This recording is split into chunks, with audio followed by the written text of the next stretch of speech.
এবং আনমিউট থাকার চেষ্টা করবেন ইনশাল্লাহ।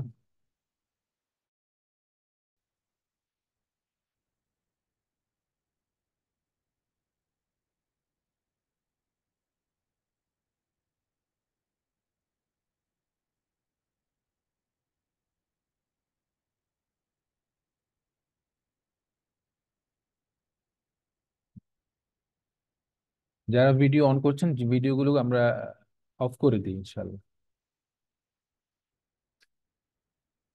বিসমিল্লাহ, আলহামদুলিল্লাহ, ওয়াসসালাতু ওয়াসসালামু আলা রাসূলিল্লাহ, আম্মা বা'দ। নিড আয়োজিত আজকের এই চমৎকার দার্সটির এবং কোর্সটির নাম হচ্ছে জিন, জাদু এবং বদনজর এর প্রেক্ষিতে ইসলামী দর্শন এবং চিকিৎসা কেমন হতে পারে।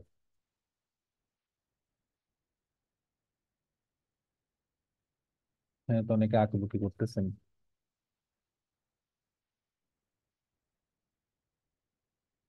আচ্ছা,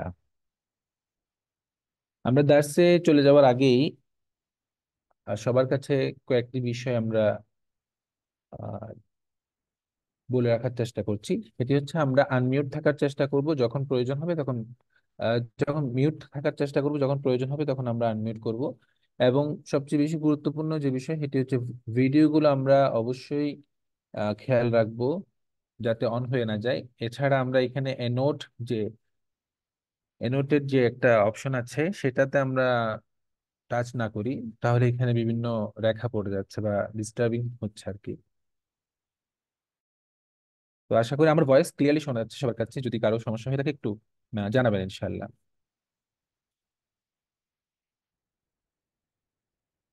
সবকিছু ক্লিয়ার। ওকে,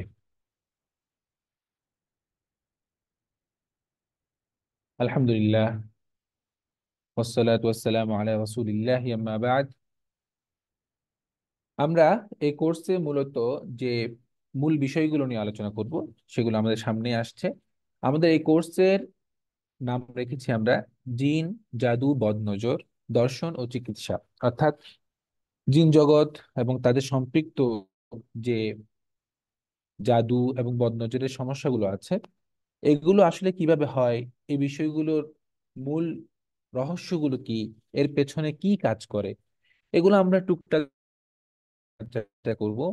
এবং এর প্রেক্ষিতে আমাদের মানব জীবনে হয় সে বিষয়গুলো কিভাবে এড়ানো যায়, বা কেউ আক্রান্ত হলে কিভাবে সেটাকে চিকিৎসা করা যায়, এই কোর্সে আলোচনা করব। তা আমরা কোর্সে চলে যাচ্ছি ইনশাল্লাহ। কোর্স মডিউলটা আমরা একটু দেখে নিতে চাই প্রথমেই। প্রথম দার্সে থাকবে ভূমিকা, কোরআন সুন্নাহর আলোকে জিন জাতির পরিচয়, যেখানে আমরা আলোচনা করব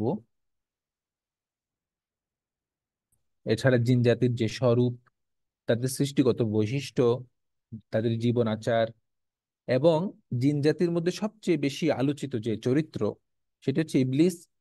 তাই আমরা তার পরিচয় এবং তার কর্মপন্থা সম্পর্কে আলোচনা করব। দ্বিতীয় দার্সে আমাদের থাকবে ইসলামী আকীদায় দ্বীনের যে অস্তিত্ব সেটার সাথে কিভাবে সম্পর্ক রাখে, এবং ইসলামী আকীদার সাথে আমাদের আকীদা বিশ্বাসের সাথে কিভাবে জিন বিভিন্ন পর্যায়ে বিভিন্ন রকমের ভূমিকা রাখে, এই বিষয়গুলো আমরা আলোচনা করব। এবং মানব জাতির সাথে জিনদের কি মিল এবং অমিল, এই বিষয়ের উপর আমরা আলোচনা করব। আকীদার অধ্যায়ে জিনের অবস্থান এবং সম্পর্ক নিয়ে, মানব ও জিন জাতির মধ্যকার সম্পর্ক এবং এর ফলাফল নিয়ে, জিন জাতির যে অন্ধকার জগৎটা রয়েছে সেই বিষয় নিয়ে আমরা আলাপ আলোচনা করবো ইনশাল্লাহ পরবর্তী তৃতীয় দার্সে। তৃতীয় দার্স থাকবে আমাদের জিনজাতি এবং রুকিয়া শারঈয়া, এবং পাশাপাশি প্রচলিত যে চিকিৎসা ব্যবস্থা এগুলোর সাথে আমাদের রুকিয়া শারঈয়ার কি সম্পর্ক, এবং এই দুটোর মধ্যে কিভাবে সমন্বয় করা সম্ভব, এর আলোকে আমরা আলোচনা করব শারঈ রুকিয়া এবং জিন সমস্যায় এর কার্যক্ষেত্র। অর্থাৎ জিনের যে বিভিন্ন সমস্যা আছে, জিনের আসরগত সমস্যা, এখানে আমরা রুকিয়া শারঈয়ার সাথে কিভাবে এর মোকাবেলায় রুকিয়া শারঈয়াকে ব্যবহার করতে পারি। এছাড়া আধুনিক যে চিকিৎসা রয়েছে এটি এবং শেরঈ রুকিয়ার যে দুটোর মধ্যে ওতপ্রোত একটা যে সম্পর্ক রয়েছে, যেটা আমরা অনেক সময় খেয়াল করি না, সেই দিকটাও আমরা আলোচনা করব। এছাড়া বদনজর, জিনের আসর এবং জাদু আক্রান্ত রোগীর উপসর্গ আমরা দেখব, যার ফলে আমরা বুঝতে পারবো যে আমরা নিজেরাই বা আমাদের পরিচিত পরিবারের মধ্যে কেউ কিংবা আত্মীয় স্বজনের মধ্যে কেউ কিংবা প্রতিবেশীর মধ্যে কেউ যদি কখনো এই ধরনের বিষয়ে আক্রান্ত হয়, তারা আসলে কতটুকু কোন রোগের রোগী। এছাড়া আমরা চতুর্থ দার্সে গিয়ে আলোচনা করব আমাদের সমাজে প্রচলিত যে কুসংস্কার এবং ভ্রান্তি রয়েছে জিন জাতি সম্পর্কে, আমাদের যে প্রচলিত ভুল ধারণাগুলো রয়েছে। এছাড়া কবিরাজি ব্যবস্থার যে আড়ালে বিভিন্ন ইমান বিধ্বংসী কর্মকাণ্ড হয়, এগুলো নিয়ে আমরা আলোচনা করব, যাতে করে আমরা সতর্ক থাকতে পারি নিজেরা এবং আমাদের সমাজকেও আমরা পরিচ্ছন্ন রাখতে পারি এই বিষয়গুলো থেকে। এছাড়া ধর্মের নামে কুসংস্কার চর্চা, অর্থাৎ ইসলামের নাম দিয়ে অনেক সময় আমরা দেখতে পাই যে এটা ইসলামী একটা বিষয় এরকম বলে আমাদের সমাজে ছড়িয়ে পড়েছে, এ বিষয়ে আমরা আলোচনা করব। এবং জিন নিয়ে অনেক ধরনের মিথ আছে, জিন, প্রেতাত্মা, ভূত ইত্যাদি। তো এগুলো নিয়ে আমরা সেই দার্সে আলোচনা করব। এবং শেষ যে দার্সটি থাকবে, জিনের অনিষ্ট থেকে বাঁচতে শরঈ আমল, ফিকহুল দুআ ও আজকার। এখানে আমাদের যে আলোচনাগুলো থাকবে সেগুলো হচ্ছে সকাল সন্ধ্যার মাসনুন আমল, বিশেষ পরিস্থিতির শরীয়ী আমল, যেগুলো আমরা হয়তো কম বেশি অনেকেই জানি, কিন্তু সেগুলোর প্রয়োগ কিভাবে হতে পারে, এই আমলগুলোতে আমরা কিভাবে অভ্যস্ত হতে পারি, এই বিষয়গুলো আমরা প্রধানত ফোকাসে রাখবো। এবং বিভিন্ন দোয়া এবং জিকিরের শক্তিশালী যে গূঢ় রহস্য বা যেটার হিকমা, এই যেটাকে আমরা বলছি ফিকহুল দোয়া, এই বিষয়গুলো সেখানে থাকবে। এবং পরিশেষে আমরা পরিসমাপ্তি দিয়ে আমাদের কোর্সটি সম্পন্ন করব। এখন আমরা চলে যাচ্ছি এই কোর্স থেকে আমরা ঠিক আসলে কতটুকু কি করতে পারি সেই বিষয়ের উপর। এবং প্রথমে আমরা ভূমিকা স্বরূপ আল্লাহ সুবহানাহু ওয়া তাআলার প্রশংসা এবং রাসূল সাল্লাল্লাহু আলাইহি ওয়াসাল্লামের উপর দরুদ পেশ করব। আলহামদুলিল্লাহি ওয়ালিয়্যিন নিআমিল হামিয়্যাতি ওয়া মুআক্কিবাতিহা ওয়া মানিহিল কুলুবি أسباب العافية بصدق نياتها، وأشهد أن لا إله إلا الله وحده لا شريك له شهادة تبرئ الأبدان من اعتلالها وتوفيها من السلامة اعتدالاتها.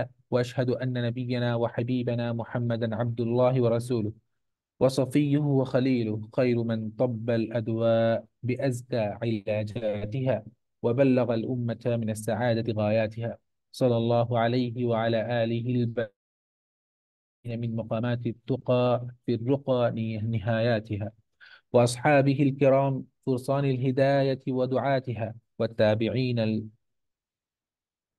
المقتفين آثارهم في عوائد الأمور وبداياتها، ومن تبعهم بإحسان وسلم تسليما كثيرا إلى يوم الدين.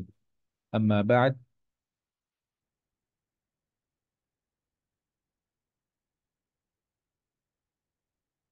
তো এখানে আমাদের যে কোর্সটির গুরুত্ব এবং শিক্ষা নিয়ে আমরা আলোচনা করব।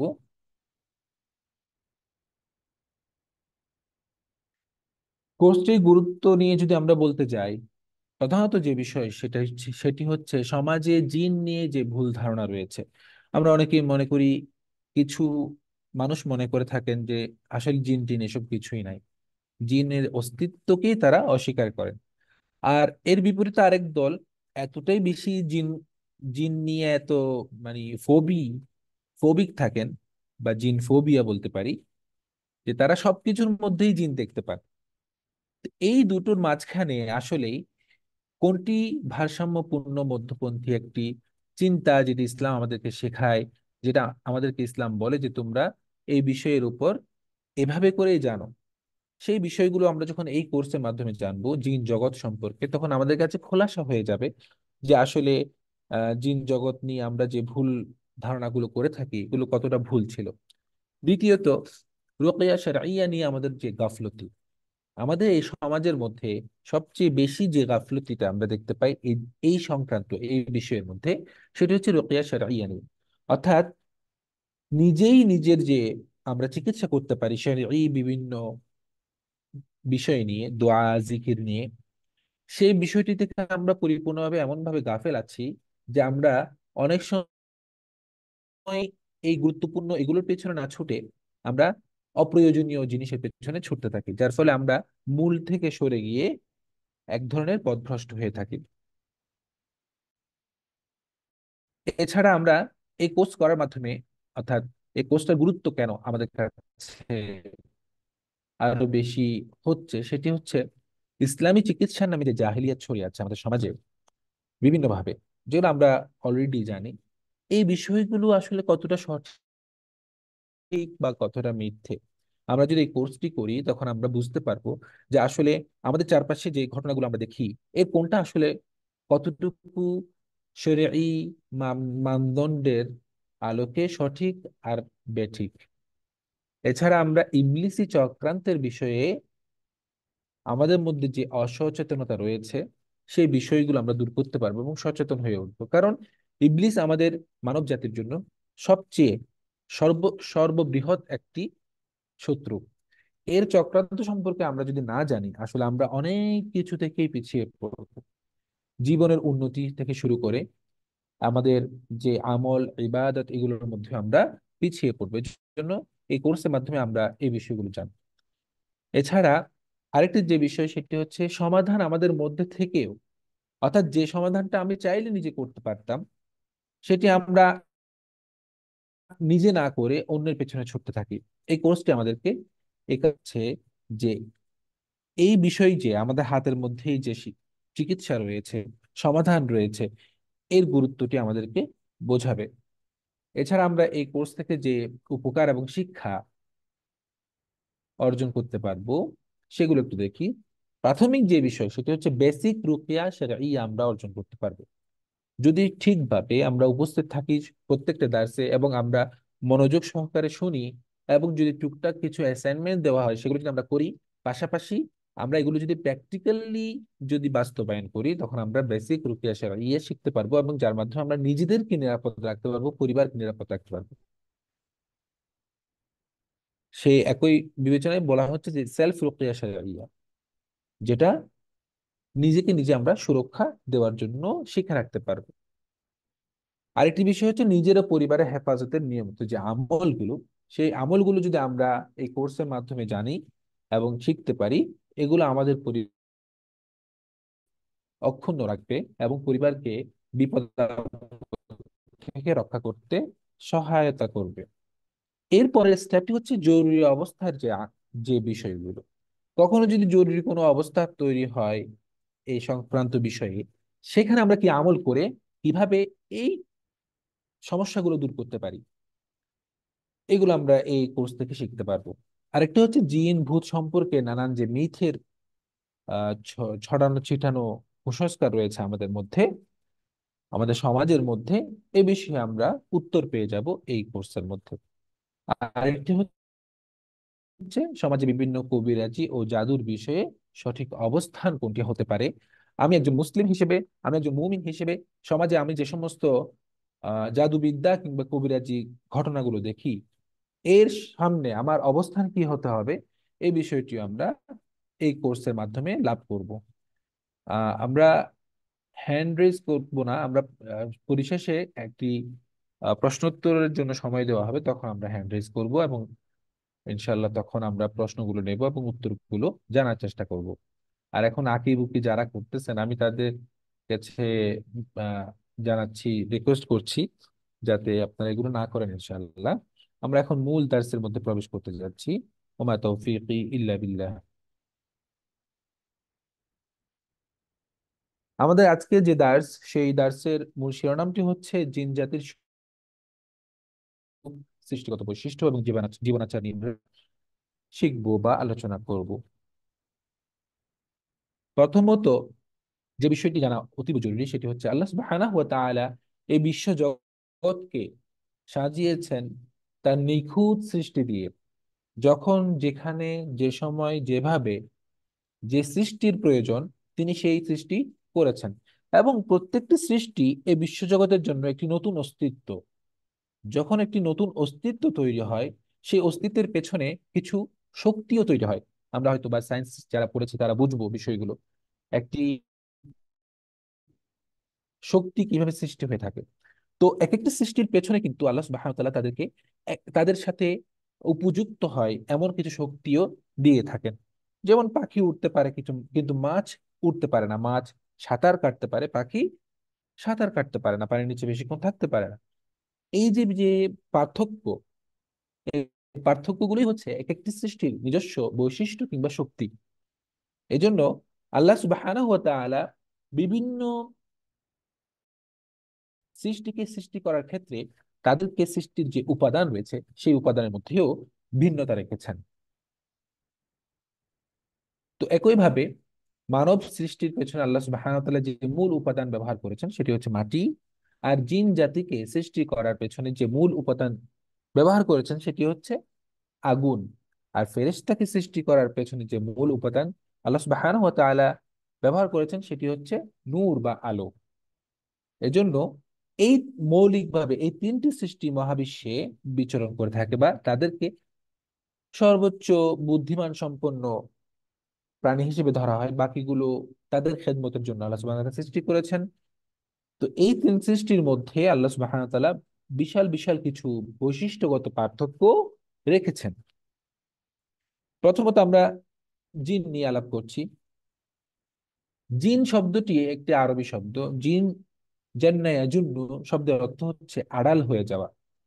আড়াল হয়ে যাওয়া, যেহেতু তারা মানুষের চোখে অদৃশ্য থাকে, এই জন্য তাদেরকে জিন বলা হয়। সূরা আর রহমান আমরা যারা পড়ে থাকি তারা সচরাচর একটা আয়াত পড়ি, ওয়াল জান্না খলাকনাহু মিন ক্বাবলু মিন নারিস সামুম। আল্লাহ সুবহানাহু ওয়া তাআলা বলছেন যে আমি মানুষের পূর্বে জিন জাতিকে সৃষ্টি করেছি সামুম অগ্নিশিখা থেকে। সামুম অগ্নিশিখা এটা কি জিনিস আমরা একটু পরে জানবো ইনশাআল্লাহ। সহিহ মুসলিম একটা হাদিসে আল্লাহ রাসূল সাল্লাল্লাহু আলাইহি ওয়াসাল্লাম একইভাবে বলেছেন যে সামুম থেকে, সামুমের যে অগ্নিশিখা আছে সেখান থেকে জিনদেরকে সৃষ্টি করা হয়েছে। সামুম শব্দের অর্থ হলো ধোঁয়াবিহীন অগ্নিশিখা। আমরা সূরা রহমানের সেই আয়াতটি দেখতে পাচ্ছি। আল্লাহ সুবহানাহু ওয়া তাআলা বলছেন জিনের সৃষ্টি ধোঁয়াবিহীন অগ্নিশিখা থেকে।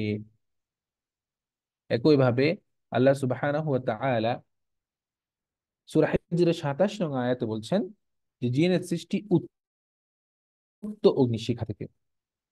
তো এখানে আমরা দুটি আগুনের দুইটি বৈশিষ্ট্য দেখতে পাচ্ছি। একটি হচ্ছে আল্লাহ সুবহানাহু ওয়া তাআলা বলছেন ধোঁয়াবিহীন অগ্নিশিখা, আর একটিতে বলা হচ্ছে উত্তপ্ত। তাহলে আমরা মোটামুটি পেলাম যে জিনদেরকে আল্লাহ সুবহানাহু ওয়া তাআলা সৃষ্টি করেছেন জিন জাতিকে উত্তপ্ত ধোঁয়াবিহীন আগুন থেকে। এখানে মূল যে বিষয়টি আমাদেরকে ফোকাসে রাখতে হবে সেটি হচ্ছে মানুষকে যেভাবে আল্লাহ সুবহানাহু ওয়া তাআলা মাটি থেকে সৃষ্টি করেছেন, জিনদেরকে আগুন থেকে সৃষ্টি করেছেন। তার মানে এই না প্রত্যেকটি জিন সন্তান তারা আগুনের লেলিহান হয়ে চারদিকে ঘুরে বেড়াচ্ছে না। যেমন আমরা মানুষরা মাটির সৃষ্টি হওয়ার পর আমরা কোনো মাটির কোনো ঢিলা নয় বা মাটির কোনো স্তূপ নই। তো জিন সৃষ্টির প্রধান উপাদান অগ্নিশিখা, যেমন মানব সৃষ্টির প্রধান উপাদান মাটি। এ কথার অর্থ হচ্ছে প্রথম মানব আদম আলাইহিস সালামকে যেভাবে মাটি থেকে সৃষ্টি করা হয়েছে, তারপর সৃষ্টির বিভিন্ন স্তর অতিক্রম করার সময় তার মাটির সত্তা আমাদের অস্থি মাংসে তৈরি যে জীবন্ত মানুষের যে আকৃতি, সে আকৃতি লাভ করেছে। এবং পরবর্তী সময়ে শুক্রের সাহায্যে তার বংশধারা চালু আছে। একইভাবে প্রথম জিন জাতির আদি পিতা, তাকে আগুনের শিখা থেকে সৃষ্টি করা হয়েছিল। এবং তার বংশধরদের থেকে পরবর্তী সময়ে জিনদের যে অধস্তন বংশধররা সৃষ্টি হয়েছে, তারা কিন্তু অন্য একটি এলিমেন্ট। তারা কিন্তু সবাই আগুন না। তাই জীবন্ত মানুষ হয়ে যাওয়ার পর আদম আলাইহিস সালাম এবং তার বংশ থেকে জন্ম লাভকারী মানুষের দেহের সেই মাটির সাথে যেমন কোনো মিল থাকলো না, জিনদের ব্যাপারটাও তাই। তাদের সত্তাও মূলত আগুনের, কিন্তু আমরা যেমনটা মাটির স্তূপ নই, অনুরূপ তারাও কিন্তু আগুনের শিখা নয়। আগুনের যে বৈশিষ্ট্য, তার মধ্যে একটি বৈশিষ্ট্য হচ্ছে স্বচ্ছতা। আমরা জানি যে আগুনের কোনো ছায়া হয় না। আগুনের আপনারা দেখবেন যে ছায়া থাকে না। তো আগুন যেভাবে স্বচ্ছ, এই কারণে তাদের আগুন থেকে সৃষ্টি হওয়া আমাদের দৃষ্টি থেকে, আমাদের দৃষ্টি থেকে এই জন্য জিনরা অদৃশ্য থাকে। আগুনের আরেকটি বৈশিষ্ট্য হলো ওজনহীন হওয়া, হালকা হওয়া। আগুন সবসময় উপর দিকে উড়ে যেতে চায়। তো একই ভাবে জিনদের মধ্যেও, তারা যেহেতু আগুনের সৃষ্টি, এই কারণে তাদের মধ্যে ওই বৈশিষ্ট্যটি তৈরি হয়েছে যে তারা সহজেই এক জায়গা থেকে অন্য জায়গায় খুব দ্রুত চলে যেতে পারে। এই কারণে তাদের মধ্যে দ্রুত গতির যে বৈশিষ্ট্য, সেটি সৃষ্টি হয়েছে। এখন আরেকটি বৈশিষ্ট্য হলো, জিন জাতি যেহেতু আগুনের সৃষ্টি, এই কারণে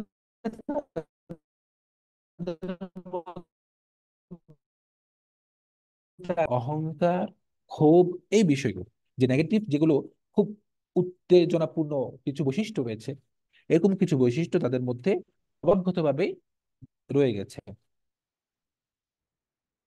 আমরা যে বিষয়টি ইবলিসের ঘটনা থেকে স্পষ্টভাবে বুঝতে পারি, যখন আদম আলাইহিস সালামকে সৃষ্টির পর আল্লাহ সুবহানাহু ওয়া তাআলা বললেন যে সমস্ত ফেরেশতাদেরকে এবং উপস্থিত সকলকে আদমের প্রতি সম্মানজনক সিজদা করার জন্য, তখন কিন্তু ইবলিস খুব আত্মগরিমায় দাম্ভিক হয়ে উঠল। সে এটিকে স্পষ্ট অস্বীকার করে, সিজদা করতে অস্বীকার করলো, এবং এক পর্যায়ে সে এই কারণেই শয়তান হয়ে গেল, ইবলিস শয়তান হয়ে গেল। রাসূল সাল্লাল্লাহু আলাইহি ওয়াসাল্লাম আমাদেরকে একটি হাদিস বলেছেন, সেটি হচ্ছে রাগ বিষয়টা শয়তানের থেকে আসে। এই কারণে তোমরা যখন কোনো কারণে রাগান্বিত হবে, তোমরা তাড়াতাড়ি করে পানির স্পর্শ নাও, অর্থাৎ অজু করে নেবে। অজু করলে সেই রাগের যে আগুনটা, সেটা নিভে যাবে। এখান থেকে আমরা বুঝতে পারি যে আসলে রাগের সাথে আগুনের একটি সম্পর্ক রয়েছে।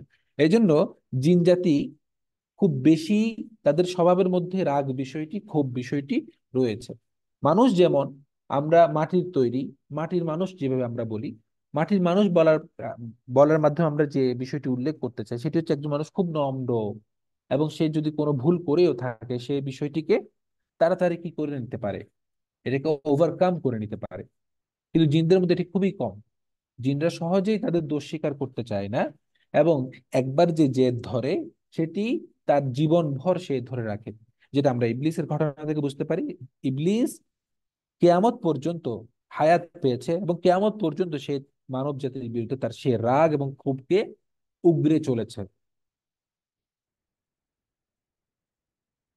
অথচ সে জানে, সে আল্লাহর ওয়াদা শুনেছে যে তাকে জাহান্নামে দেওয়া হবে। চাইলেই সে তার ওই অহংকারের পাপের পর তাওবা করে নিতে পারত। সেই স্বাধীনতা তার ছিল, কিন্তু সে তা করেনি, করবেও না। পরবর্তীতে আমরা ইবলিসের যে সম্পর্কে আলোচনা করব, সেখানে আমরা বিষয়গুলো জানবো ইনশাল্লাহ। এখন আমরা,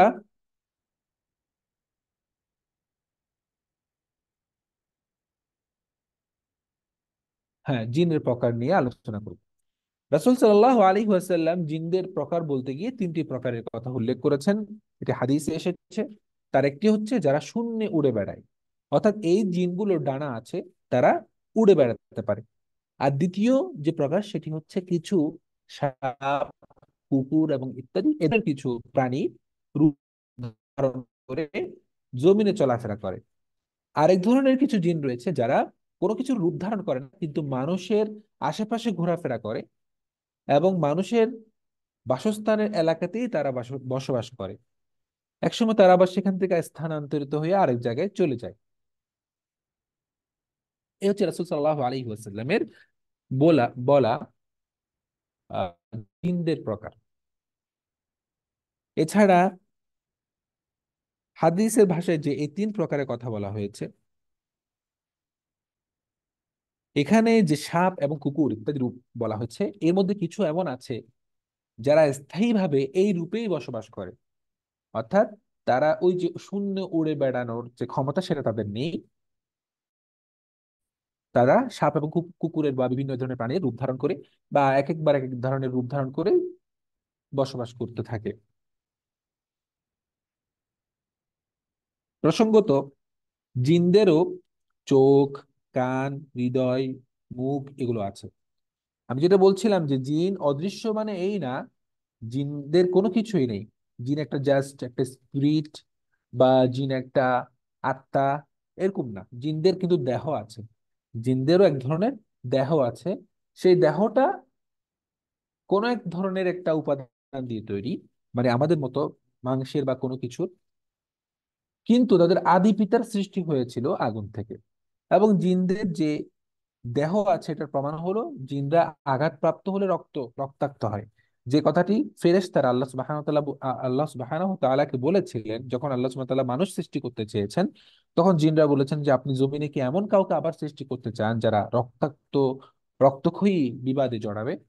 তো এখানে ফেরেশতারা আসলে ওই জিনদের পূর্ব ইতিহাসের দিকে খেয়াল করে এই কথাগুলো বলেছিল, যে যে একটা সময় পৃথিবীতে জিনরা অরাজকতা সৃষ্টি করেছিল, রক্তাক্ত একটি ইতিহাস তৈরি করেছিল। যার ফলে আমরা বুঝতে পারি জিনদের দেহ আছে এবং তাদের সেই দেহ থেকে রক্ত ঝরে। আমরা আরো বিষয় জানি। জিনদের যে কান, চোখ, হৃদয়, মুখ আছে, এগুলো আল্লাহ সুবহানাহু ওয়া তাআলা কোরআনের মধ্যেই বলে দিয়েছেন।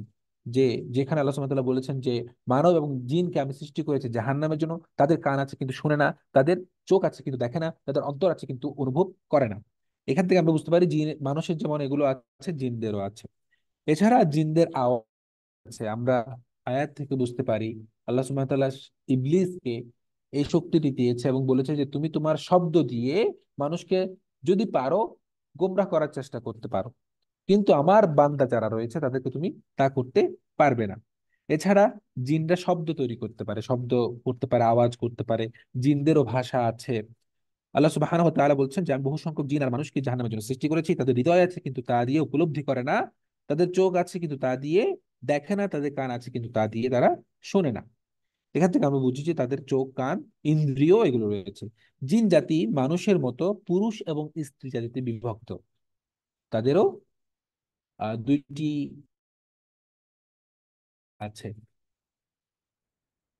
আল্লাহুম্মা সাল্লি আলা মুহাম্মদ। তো এই কারণে আল্লাহ রাসূল সাল্লাল্লাহু আলাইহি ওয়াসাল্লাম আমাদেরকে যে দোয়াটি টয়লেটে প্রবেশ করার পূর্বে আল্লাহুম্মা ইন্নী আউযু বিকা মিনাল খুবুসি ওয়াল খাবাইস। খুবুসি এটা হচ্ছে পুরুষবাচক জিনদের থেকে, জিনদের অনিষ্ট থেকে বাঁচার জন্য। খাবাইস এটি হচ্ছে নারীবাচক যে জিনগুলো রয়েছে তাদের অনিষ্ট থেকে বাঁচার জন্য। এখান থেকে আমরা বুঝতে পারি যে তাদের মধ্যে পুরুষ এবং নারী রয়েছে। এছাড়া নাম এবং কাজ অনুযায়ী আবার জিনদেরও বিভিন্ন প্রকার আছে। একটা প্রকার হচ্ছে শয়তান। ইবলিস শয়তান আদম আলাইহিস ইসলামের সাথে যে ঘটনা ঘটলো, করলো, এখান থেকে তার কিছু অনুসারী তৈরি হয়েছে, তাদেরকে শয়তান বলা হয়ে থাকে।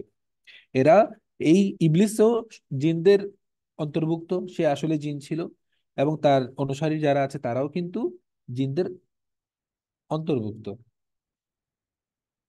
আরেকটি প্রকার হচ্ছে খানজাব। এই জিন মূলত নামাজ আদায়কারী অর্থাৎ নামাজরত মানুষদেরকে ডিস্টার্ব করে। এরকম একজন জিন একবার রাসূল সাল্লাল্লাহু আলাইহি ওয়াসাল্লামের নামাজের মধ্যে খুব বেশি ঝামেলা করছিল, ডিস্টার্ব করছিল। তখন রাসূল সাল্লাল্লাহু আলাইহি ওয়াসাল্লাম তাকে পাকড়াও করেছিলেন, একেবারে ধরে ফেলেছিলেন। ধরার পরে রাসূল সাল্লাল্লাহু আলাইহি ওয়াসাল্লাম একটি কথা ভাবলেন। সেটি হচ্ছে, একটা সময় জিনদেরকে নিয়ন্ত্রণ করার ক্ষমতা দেওয়া হয়েছিল সুলাইমান আলাইহিস সালাম। সেই সুলাইমান আলাইহিস সালাম একটি দোয়া করেছিলেন আল্লাহ সুবহানাহু ওয়া তাআলার কাছে, যে আল্লাহ, আপনি আমাদেরকে, আপনি আমাকে যে রাজত্বটি দান করেছেন, যে সাম্রাজ্য দান করেছেন, যার ফলে আমি জিন, প্রাণী জগৎ ইত্যাদি বাতাসের উপর আমি নিয়ন্ত্রণ রাখছি, এরকম ক্ষমতা আপনি আমার পরে আর কাউকে দিয়েন না। খুবই জটিল একটি আহ রাজত্ব, যার তার পক্ষে আসলে এটা কন্ট্রোল করা সম্ভব না। এই চিন্তায় তিনি আল্লাহর কাছে এই দোয়া করেছিলেন এবং আল্লাহ সেই দোয়া কবুল করেছিলেন। রাসূল সাল্লাল্লাহু আলাইহি ওয়াসাল্লাম ওই নামাজরত অবস্থায় ওই জিনকে পাকড়াও করার কালীন সময়ে এই কথাটি তিনি স্মরণ করলেন। তিনি বললেন, রাসূল সাল্লাল্লাহু আলাইহি ওয়াসাল্লাম বললেন যে আমি তখন সুলাইমান আলাইহিস সালামের, আমার ভাই সুলাইমানের সেই কথাটি স্মরণ করে আমি এই জিনকে ছেড়ে দিয়েছি। আমি তাকে আর ধরে রাখিনি, যদি আমি ধরে রাখতাম তোমরা এসে কিন্তু দেখতে পেতে, সাহাবীদেরকে তিনি বলছিলেন। এছাড়া আরেক প্রকারের জিন রয়েছে, যাদের নাম হচ্ছে উলহান। এরা হচ্ছে এক প্রকার শয়তান জিন, যারা মানুষকে ওয়াসওয়াসা দেয়। ওয়াসওয়াসা মানে হচ্ছে যাদেরকে সবসময় কনফিউজের মধ্যে রাখে। আপনি অজু করছেন, আপনার মনে হবে যে আমি মনে হয় হাত ধুইনি, আবার হাত ধুলেন। হাত ধোয়ার পরে মাসে করলেন, এরপর আবার পা ধুতে গিয়ে মনে হলো যে না আমি মাসে করিনি মনে হচ্ছে, আবার মাসে করলেন। এই যে ওয়াসওয়াসা, নামাজ মধ্যেও এক রাকাত পড়লে, দুই রাকাত পড়লেন, তৃতীয় রাকাতে মনে হলো যে আপনি দ্বিতীয় রাকাত পড়ছেন কিনা, নাকি চতুর্থ রাকাত চলে গেলেন। এই যে ওয়াসওয়াসা, এগুলো সৃষ্টি করে এই জিনটি, যার নাম হচ্ছে উলহান। এটা একটা এক শ্রেণীর জিন। আরেক শ্রেণীর জিন হচ্ছে কারিন। কারিন হচ্ছে, তার মানে হচ্ছে, কারিন মানে হচ্ছে সঙ্গী। প্রত্যেক মানুষের সাথে শয়তান জিন একজন করে থাকে সঙ্গী হিসেবে। এরা সব সময় মানুষের অন্তরের মধ্যে খারাপ চিন্তা ঢুকিয়ে দিয়ে পাপ কাজ করতে উৎসাহিত করতে চেষ্টা করে। এই জন্য এদের নাম হচ্ছে করিন। একইভাবে মানুষের সাথে আরেকটা করিন থাকে, সেটি হচ্ছে ফেরেশতা করিন। একটি ফেরেশতা মানুষের সাথে সবসময় থাকে। এই ফেরেশতা চেষ্টা করে মানুষকে বিপদ আপদ এবং খারাপ কাজ থেকে বাঁচিয়ে রাখতে।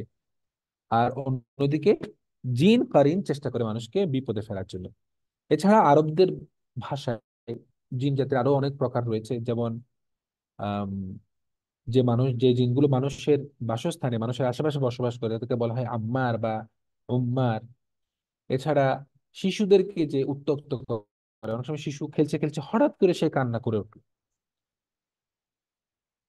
এই এই ধরনের জিন যারা শিশুদেরকে উত্ত্যক্ত করে, তাদের নাম হচ্ছে অরওয়া। আর খুব বেশি বিভৎস যে জিনগুলো রয়েছে, তাদেরকে শয়তান বলি আমরা। এর চাইতে আরো বেশি বিভৎস হয়ে থাকলে তাদেরকে মারেদ বলা হয়। বেশিরভাগ সময় মারেদ শয়তানগুলো, মারেদ জিনগুলো, এরা মহা শূন্যে ভেসে বেড়ায় এবং আসমানের বিভিন্ন বিষয় তথ্য সংগ্রহের চেষ্টা করে।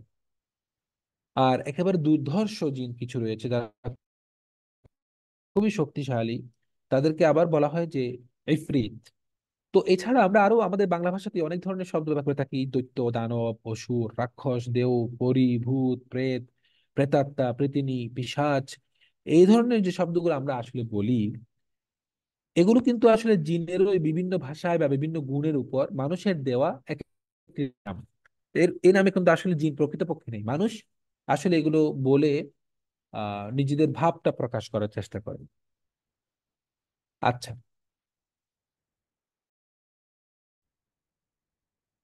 জিন জাতির কি স্বরূপ রয়েছে? জিনদের বিবেক, বুদ্ধি, অনুভূতির শক্তি আছে এবং তাদের ভালো মন্দ পার্থক্য করার ক্ষমতা আল্লাহ সুবহানাহু ওয়া তাআলা তাদেরকে দিয়েছেন। তাদের মধ্যে রয়েছে ভালো জিন, মন্দ জিন।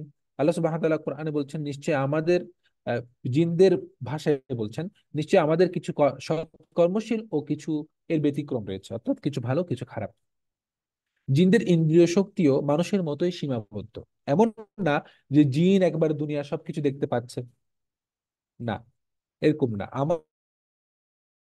আমাদের যেমন দৃষ্টিশক্তি সীমাবদ্ধ, শ্রবণ শক্তি সীমাবদ্ধ, এরকম জিনদেরও সীমাবদ্ধ। তবে আমাদের চেয়ে, আমাদের তুলনায় তাদের ইন্দ্রিয়গুলো একটু বেশি পাওয়ারফুল। আমরা জেনেছি যে কোরআন হাদিস থেকে জিনরা প্রথম আসমানে কান পাতার জন্য যেত। তার মানে হচ্ছে তাদেরকেও শুনতে হয়, তাদেরকেও আসমানের কথা আসমানে গিয়ে শোনার জন্য চেষ্টা করতে হয়। তারা দুনিয়ায় থেকে আসমানের কথা শুনতে পারে না। তার মানে আমরা বুঝতে পারছি তাদের শ্রবণ শক্তিটা সীমাবদ্ধ, দৃষ্টির অগোচরে তারা দেখতে পায় না। যেমনটা আমরা হাদিসে পাই যে রাসূল সাল্লাল্লাহু আলাইহি ওয়াসাল্লাম বলছেন যে যখন তোমাদের মধ্যে কেউ কাপড় চেঞ্জ করে, পোশাক পরিবর্তন করে, তখন সে যেন বিসমিল্লাহ বলে পোশাক পরিবর্তন করে। এতে করে হবে কি, তার আশেপাশে থাকা জিনগুলো তাকে আর দেখতে পাবে না, তার সতর দেখতে পাবে না। তাহলে আমরা এখান থেকে বুঝতে পারছি জিনদের দৃষ্টিশক্তিও সীমাবদ্ধ। এছাড়া আমি যে বলেছিলাম যে জিনদের রক্ত বের হয়, এটা আমরা কোরআন থেকে বুঝতে পারি। আরেকটি হাদিসে আমরা দেখতে পাই যে জিনদের লালা আছে, মুখের যে থুতু, এই থুতু আছে। একটি হাদিস রাসূলুল্লাহ সাল্লাল্লাহু আলাইহি ওয়াসাল্লাম বলছেন যে শয়তান নামাজের মধ্যে আমার সাথে মোকাবেলা করতে আসে, তখন আমি তার গলা টিপে ধরি। এমত অবস্থায় আমি সেই শয়তানের থুতুর যে শীতলতা, সেটি আমি আমার হাতে অনুভব করেছিলাম। তার মানে বোঝা যাচ্ছে জিনদের থুতু রয়েছে। জিন এবং ফেরেশতার মধ্যে অনেক তফাৎ আছে। তবে সবচেয়ে গুরুত্বপূর্ণ তফাৎ যেটা আলোচনা করার উপযুক্ত, সেটি হচ্ছে জিনদেরকে আল্লাহ এই দেহ রূপান্তরের ক্ষমতা দিয়েছেন, যা আমাদের চোখে সবচেয়ে সুবিধাজনক একটি বৈশিষ্ট্য। আমরা মনে থাকি জিন যে তার রূপ পাল্টাই, এটি তাদের একটা সুবিধার জন্য, তারা খুব বড় এক ধরনের সুবিধা পেয়ে গেছে আমাদের দৃষ্টিতে। কিন্তু আসলে এটি জিনদের সবচেয়ে নাজুক বৈশিষ্ট্য। কারণ আল্লাহ তাদেরকে এই ক্ষমতা দিলেও এর সাথে একটি শর্ত জুড়ে দিয়েছেন। শর্তটি হচ্ছে, কোন জিন যখন কোন একটি প্রাণীর আকার ধারণ করবে, তখন তার উপর সেই প্রাণীর হুকুম বর্তাবে। কোন জিন যদি মানুষের আকার ধারণ করে, এমত অবস্থায় কেউ যদি তাকে গুলি করে তাহলে সে নিহত হয়ে যাবে। কিন্তু সে জিন থাকা অবস্থায় তাকে কিন্তু যদি গুলি করা হতো তাহলে কিন্তু তার নিহত হওয়ার সম্ভাবনা তেমন ছিল না। এই কারণে জিনরা সাধারণত কোনো প্রাণীর আকার ধারণ করতে ভয় পায়। এই কথাটি আপনাদের খুব বেশি নোট করে রাখা দরকার। আর সবচেয়ে বেশি হুমকি মনে করে জিনরা মানুষকে। কেন? এর আরো অনেক কারণ আছে, আমরা আগামী দার্সে সেটা জানবো। এজন্য সাধারণত আমরা যে সমস্ত জিনদের আকার নানান আকারে আবির্ভূত হতে দেখি আমাদের আশেপাশে, ওরা কিন্তু দেখবেন যে খুব বেশিক্ষণ স্থায়ী থাকে না, ক্ষণে ক্ষণে অদৃশ্য হয়ে যায়। এখানে কিছুক্ষণ দেখা যাচ্ছে তো একটু পরে সে নেই। এই কারণে আমরা আরো বেশি ভয় পাই। কিন্তু সে কিন্তু আপনাকে ভয় পেয়ে এই কাজটা করছে কেন? সে একই রূপের মধ্যে বেশিক্ষণ থাকছে না, কারণ সে ওই রূপের মধ্যে যে খোলস সে নিয়েছে, সেই খোলসে সে বেশিক্ষণ থাকলে সেই খোলসের উপর যদি কোনো দুর্ঘটনা আসে তাহলে সেটার জন্য সেও আক্রান্ত হবে। ঠিক আছে? এছাড়া জিনরা কিন্তু আবার গাছের রূপ ধারণ করতে পারে, আবার গাছের উপর আসর করতে পারে। সম্প্রতি কালকে বা পরশু আপনার একটা ঘটনা দেখে থাকবেন ফেসবুকে, গোপালগঞ্জে একটা গাছ বের হয়েছে, যে গাছকে প্রশ্ন করলে উত্তর দিচ্ছে, তা বিভিন্ন সমস্যার সমাধান দিচ্ছে। এর ভিতরে জিন রয়েছে, অথবা সেই পুরো গাছটাই কোন একটা জিন গাছের অস্তিত্ব রূপ নিয়ে সেখানে বসে আছে। এই কারণে আসলে এই ঘটনাগুলো ঘটছে। একবার প্র্যাকটিক্যালি আপনারা এই বিষয়টি বুঝতে পারবেন। আল্লাহ সুবহানাহু ওয়া তাআলা কোরআনে 50 বার জিন সম্পর্কে আলোচনা করেছেন। জিন জাতির সৃষ্টি, তাদের ইসলাম গ্রহণ, মানুষের আগে তাদের সৃষ্টি ইত্যাদি বিষয়ে একাধিক আয়াতে অবতীর্ণ হয়েছে বিভিন্ন আয়াত। সূরা আর রহমানে জিন এবং মানুষকে একসঙ্গে আল্লাহ সুবহানাহু ওয়া তাআলা সম্বোধন করেছেন। সুলাইমান আলাইহিস সালামের আমলে জিনদের কাজকর্ম করার তথ্য কোরআনে আছে। জিন জাতি সম্পর্কে মহান আল্লাহ সুবহানাহু ওয়া তাআলা সূরা জিন নামে একটি আলাদা সূরা, পূর্ণাঙ্গ সূরাও নাজিল করেছেন। তাই জিনের অস্তিত্ব, এটাকে অস্বীকার করার কোনো উপায় নেই। আমরা আকীদা সম্পর্কে, জিন সাথে আকীদার কি সম্পর্ক, এই দার্সে গিয়ে আরো বিস্তারিত জিনের অস্তিত্বে বিষয়ে আলোচনা করব। এখন আপনাদের কাছে একটি প্রশ্ন আমি করতে চাই। এবছর কারা কারা কোরবানি করেছেন একটু হ্যান্ড রেজ করবেন। নিজে একেবারে নিজেই কোরবানি করেছেন এমন কেউ আছেন কিনা? অনেকেই করেছেন, মাশাআল্লাহ। 11, 12, 13 জন, মাশাআল্লাহ, অনেকেই করেছেন।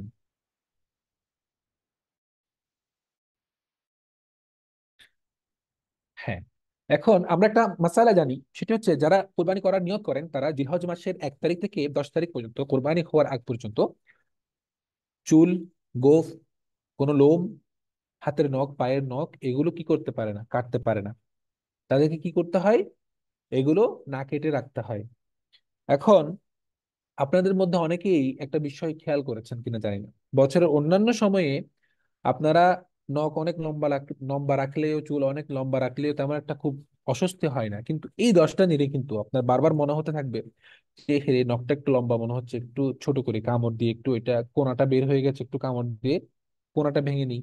অথবা মাথায় খুব বেশি চুলকানি হচ্ছে, মাথার এই চুলটা মনে হয় পেকে গেল, নিয়ে ফেলি। বা গায়ের লোম একটু তুলে এটা একটু কেমন হচ্ছে, এভাবে করে আপনাদের মধ্যে এক ধরনের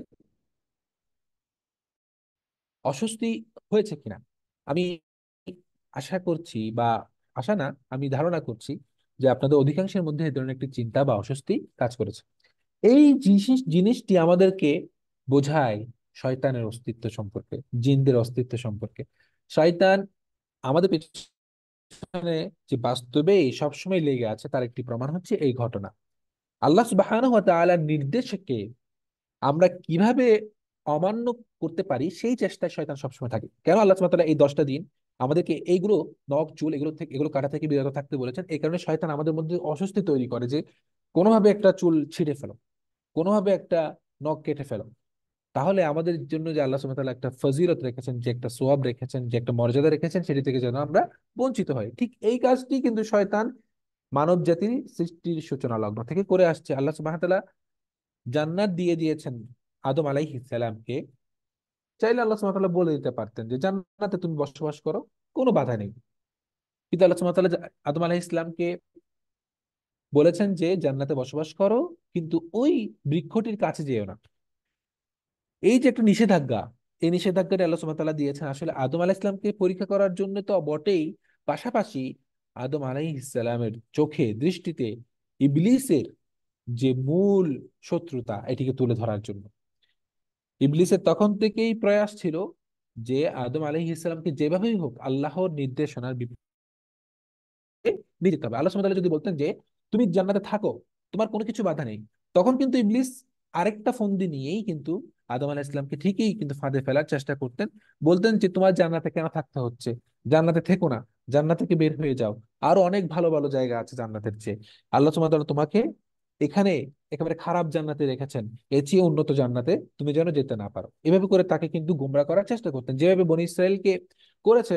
বনী ইসরায়েলের জন্য আল্লাহ সুবহানাহু ওয়া তাআলা জান্নাত থেকে মান্না সালওয়া, জান্নাতের যে খাবার, সকাল বিকাল পাঠাতে শুরু করেছিলেন এবং বলেছিলেন যে তোমাদের কোনো কষ্ট করতে হবে না, এগুলো খেয়েই তোমরা আমার ইবাদত করো।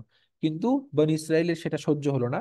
তারা বলল কি না, আমাদের মাটির খাবার দরকার, রসুন পেঁয়াজ শসা শাকসবজি এগুলো আমাদেরকে খেতে হবে। এই যে একটা তাদেরকে শয়তান কিভাবে গোমরা করলো, একবার জান্নাতি খাবার থেকে তাদেরকে মাহরুম করে ফেললো। এই কাজটি প্রমাণ করে, এগুলো প্রমাণ করে যে ইবলিস সবসময় আমাদের পেছনে এই কারণে আছে, আমরা যাতে আল্লাহ সুবহানাহু ওয়া তাআলার নিষেধাজ্ঞাকে অমান্য করি, আদেশকে অগ্রাহ্য করি। আমরা ইবলিসের ব্যাপারে গিয়ে এগুলো আলোচনা করবো ইনশাল্লাহ। দারাস তো অনেক লম্বা হয়ে যাচ্ছে, আমি ভেবেছিলাম যে সংক্ষিপ্ত হবে। তো জিন জাতির যে শক্তির উৎস, এটা আমরা সুলাইমান আলাইহিস সালামের যুগে গেলে সে সম্পর্কে যে আলোচনা রয়েছে সেগুলো আমরা পড়লে আমরা বুঝতে পারবো। মোটা দাগে জিনদের শক্তির মৌলিক উপাদান হলো দুইটি। একটি হলো তাদের অদৃশ্য থাকতে পারা, দ্বিতীয়টি হচ্ছে তাদের দ্রুত গতি। আমরা সুলাইমান আলাইহিস সালামের সময়ের জিনদের জীবনাচার নিয়ে পর্যালোচনা করলেই বুঝতে পারি সুলাইমান আলাইহিস সালামকে জিন, মানুষ, প্রাণী জগৎ এবং বাতাসের উপরে ক্ষমতা দেওয়া হয়েছিল। এর রহস্য হলো এসবের উপর নিয়ন্ত্রণ ছাড়া জিন জাতিকে শাসন করা সম্ভব না। জিনদের দ্রুত গতির রহস্য হলো বাতাসের ব্যবহার। তাই সুলাইমান আলাইহিস সালাম যখন বাতাস নিয়ন্ত্রণের ক্ষমতা পেলেন, তখন জিনদের উপরও নিয়ন্ত্রণ করা সহজ হয়েছিল। এছাড়া জিনরা যেহেতু প্রাণীর ছদ্মবেশ ধারণ করে, তাই তিনি যেহেতু সুলাইমান আলাইহিস সালাম যেহেতু প্রাণীদের কথাও বুঝতেন, তাই এদিক দিয়েও জিনরা সুবিধা করে উঠতে পারেনি। এছাড়া জিনদের মধ্যে প্রচুর জাদুবিদ্যার প্রচলন ছিল। জিনরা সুলাইমান আলাইহিস সালামের সাম্রাজ্যকে ধ্বংস করতে বারবার জাদুবিদ্যার আশ্রয় নিয়েছিল। সেদিকটা নিয়ন্ত্রণ করার ক্ষমতাও আল্লাহ সুবহানাহু ওয়া তাআলা সুলাইমান আলাইহিস সালামকে দিয়েছিলেন। আমরা পরবর্তী দার্সে জাদুবিদ্যার বিষয়ে এই বিষয়গুলো আলোচনা করব ইনশাআল্লাহ। এখন জিন জাতিকে এভাবে সৃষ্টি করার কি পেছনে কি হিকমা রয়েছে, এগুলো আমরা একটু দেখবো ইনশাআল্লাহ। জিন জাতিকে এভাবে সৃষ্টি করার পেছনে যে মূল উদ্দেশ্য, তার মধ্যে একটি হলো আল্লাহর ইলমে সবসময় এটা ছিল যে একসময় মানব জাতি জিন জাতির স্থলাভিষিক্ত হবে এই জমিনে আল্লাহর প্রতিনিধি হিসেবে।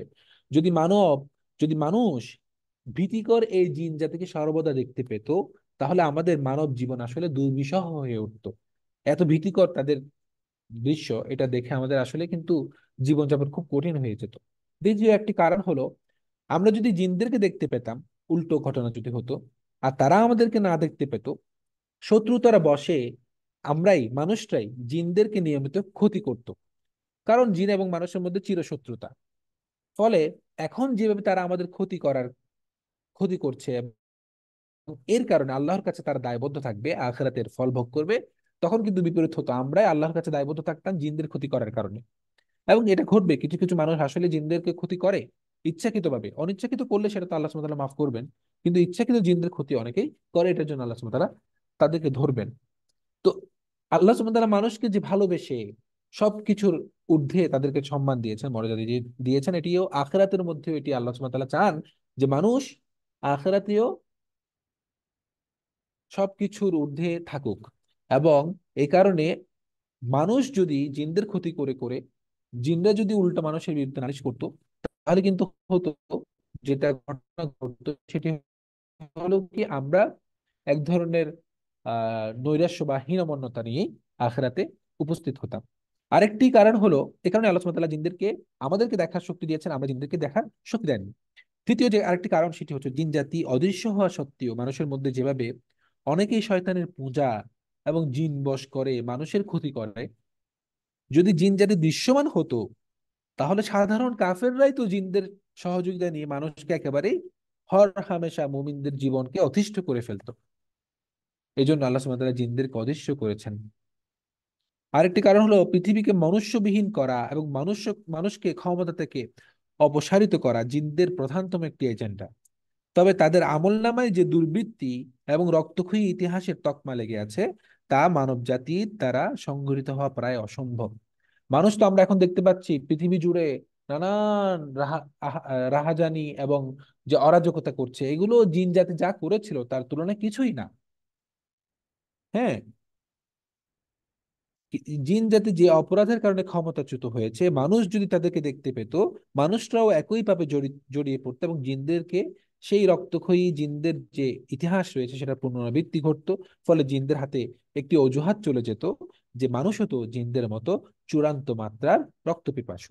এজন্য জিনদেরকে আল্লাহ সুবহানাহু ওয়া তাআলা অদৃশ্য করে রেখেছেন আমাদের দৃষ্টি থেকে। জিনদের জীবনাচার, জিনদের বাসস্থান সাধারণ একেবারে অল্প কথায় যেটা, সেটি হচ্ছে জিনদের বাসস্থান হলো যত নোংরা এবং দুর্গন্ধযুক্ত জায়গা আছে সেগুলো। হাদিসের আলোকে প্রায় 20-25টার মতো এরকম জায়গা রয়েছে, গহীন জঙ্গল এবং যে নদী নালা ইত্যাদি যে জায়গাগুলো রয়েছে, কাফেরদের পূজা করার স্থান, মন্দির, এগুলোতে জিনরা থাকে। এবং গন্ধ নোংরা বা পানির ঝিল, এছাড়া এমন স্থান রয়েছে যেখানে মানুষ পৌঁছাতে পারে না, এই ধরনের জায়গাগুলোতে জিনরা থাকে। মানুষকে পৃথিবীতে পাঠানোর পূর্বে আল্লাহ ফেরেশতাদের মাধ্যমে জিনদেরকে পৃথিবীর মূল ভূখণ্ড থেকে তাড়িয়ে দূরে পাঠিয়ে দিয়েছিলেন। তারপর তারা মাঝে মধ্যে দিকে চলে আসে। জিনরা মানুষের মতো কথা বলতে পারে, মানুষ ছাড়াও অন্যান্য প্রাণীর আকার ধারণ করতে পারে, কিন্তু আমরা জেনেছি মানুষের উপর জিন ভর করাকে আসর বলা হয়। এটি এমন একটি অবস্থা যখন মানুষ নিজের উপর কোনো নিয়ন্ত্রণ রাখতে পারে না, মানসিক ভারসাম্য নষ্ট হয়ে যায়, সাময়িক স্মৃতি বিভ্রম ঘটে। একে আসর করা বলে। জিন জগৎ একটি পৃথক জগৎ, যে জগৎ মনুষ্য জগৎ এবং ফেরেশতা জগৎ থেকে আলাদা। আপনারা আছেন তো সবাই নাকি? সবাইকে মিউট করা।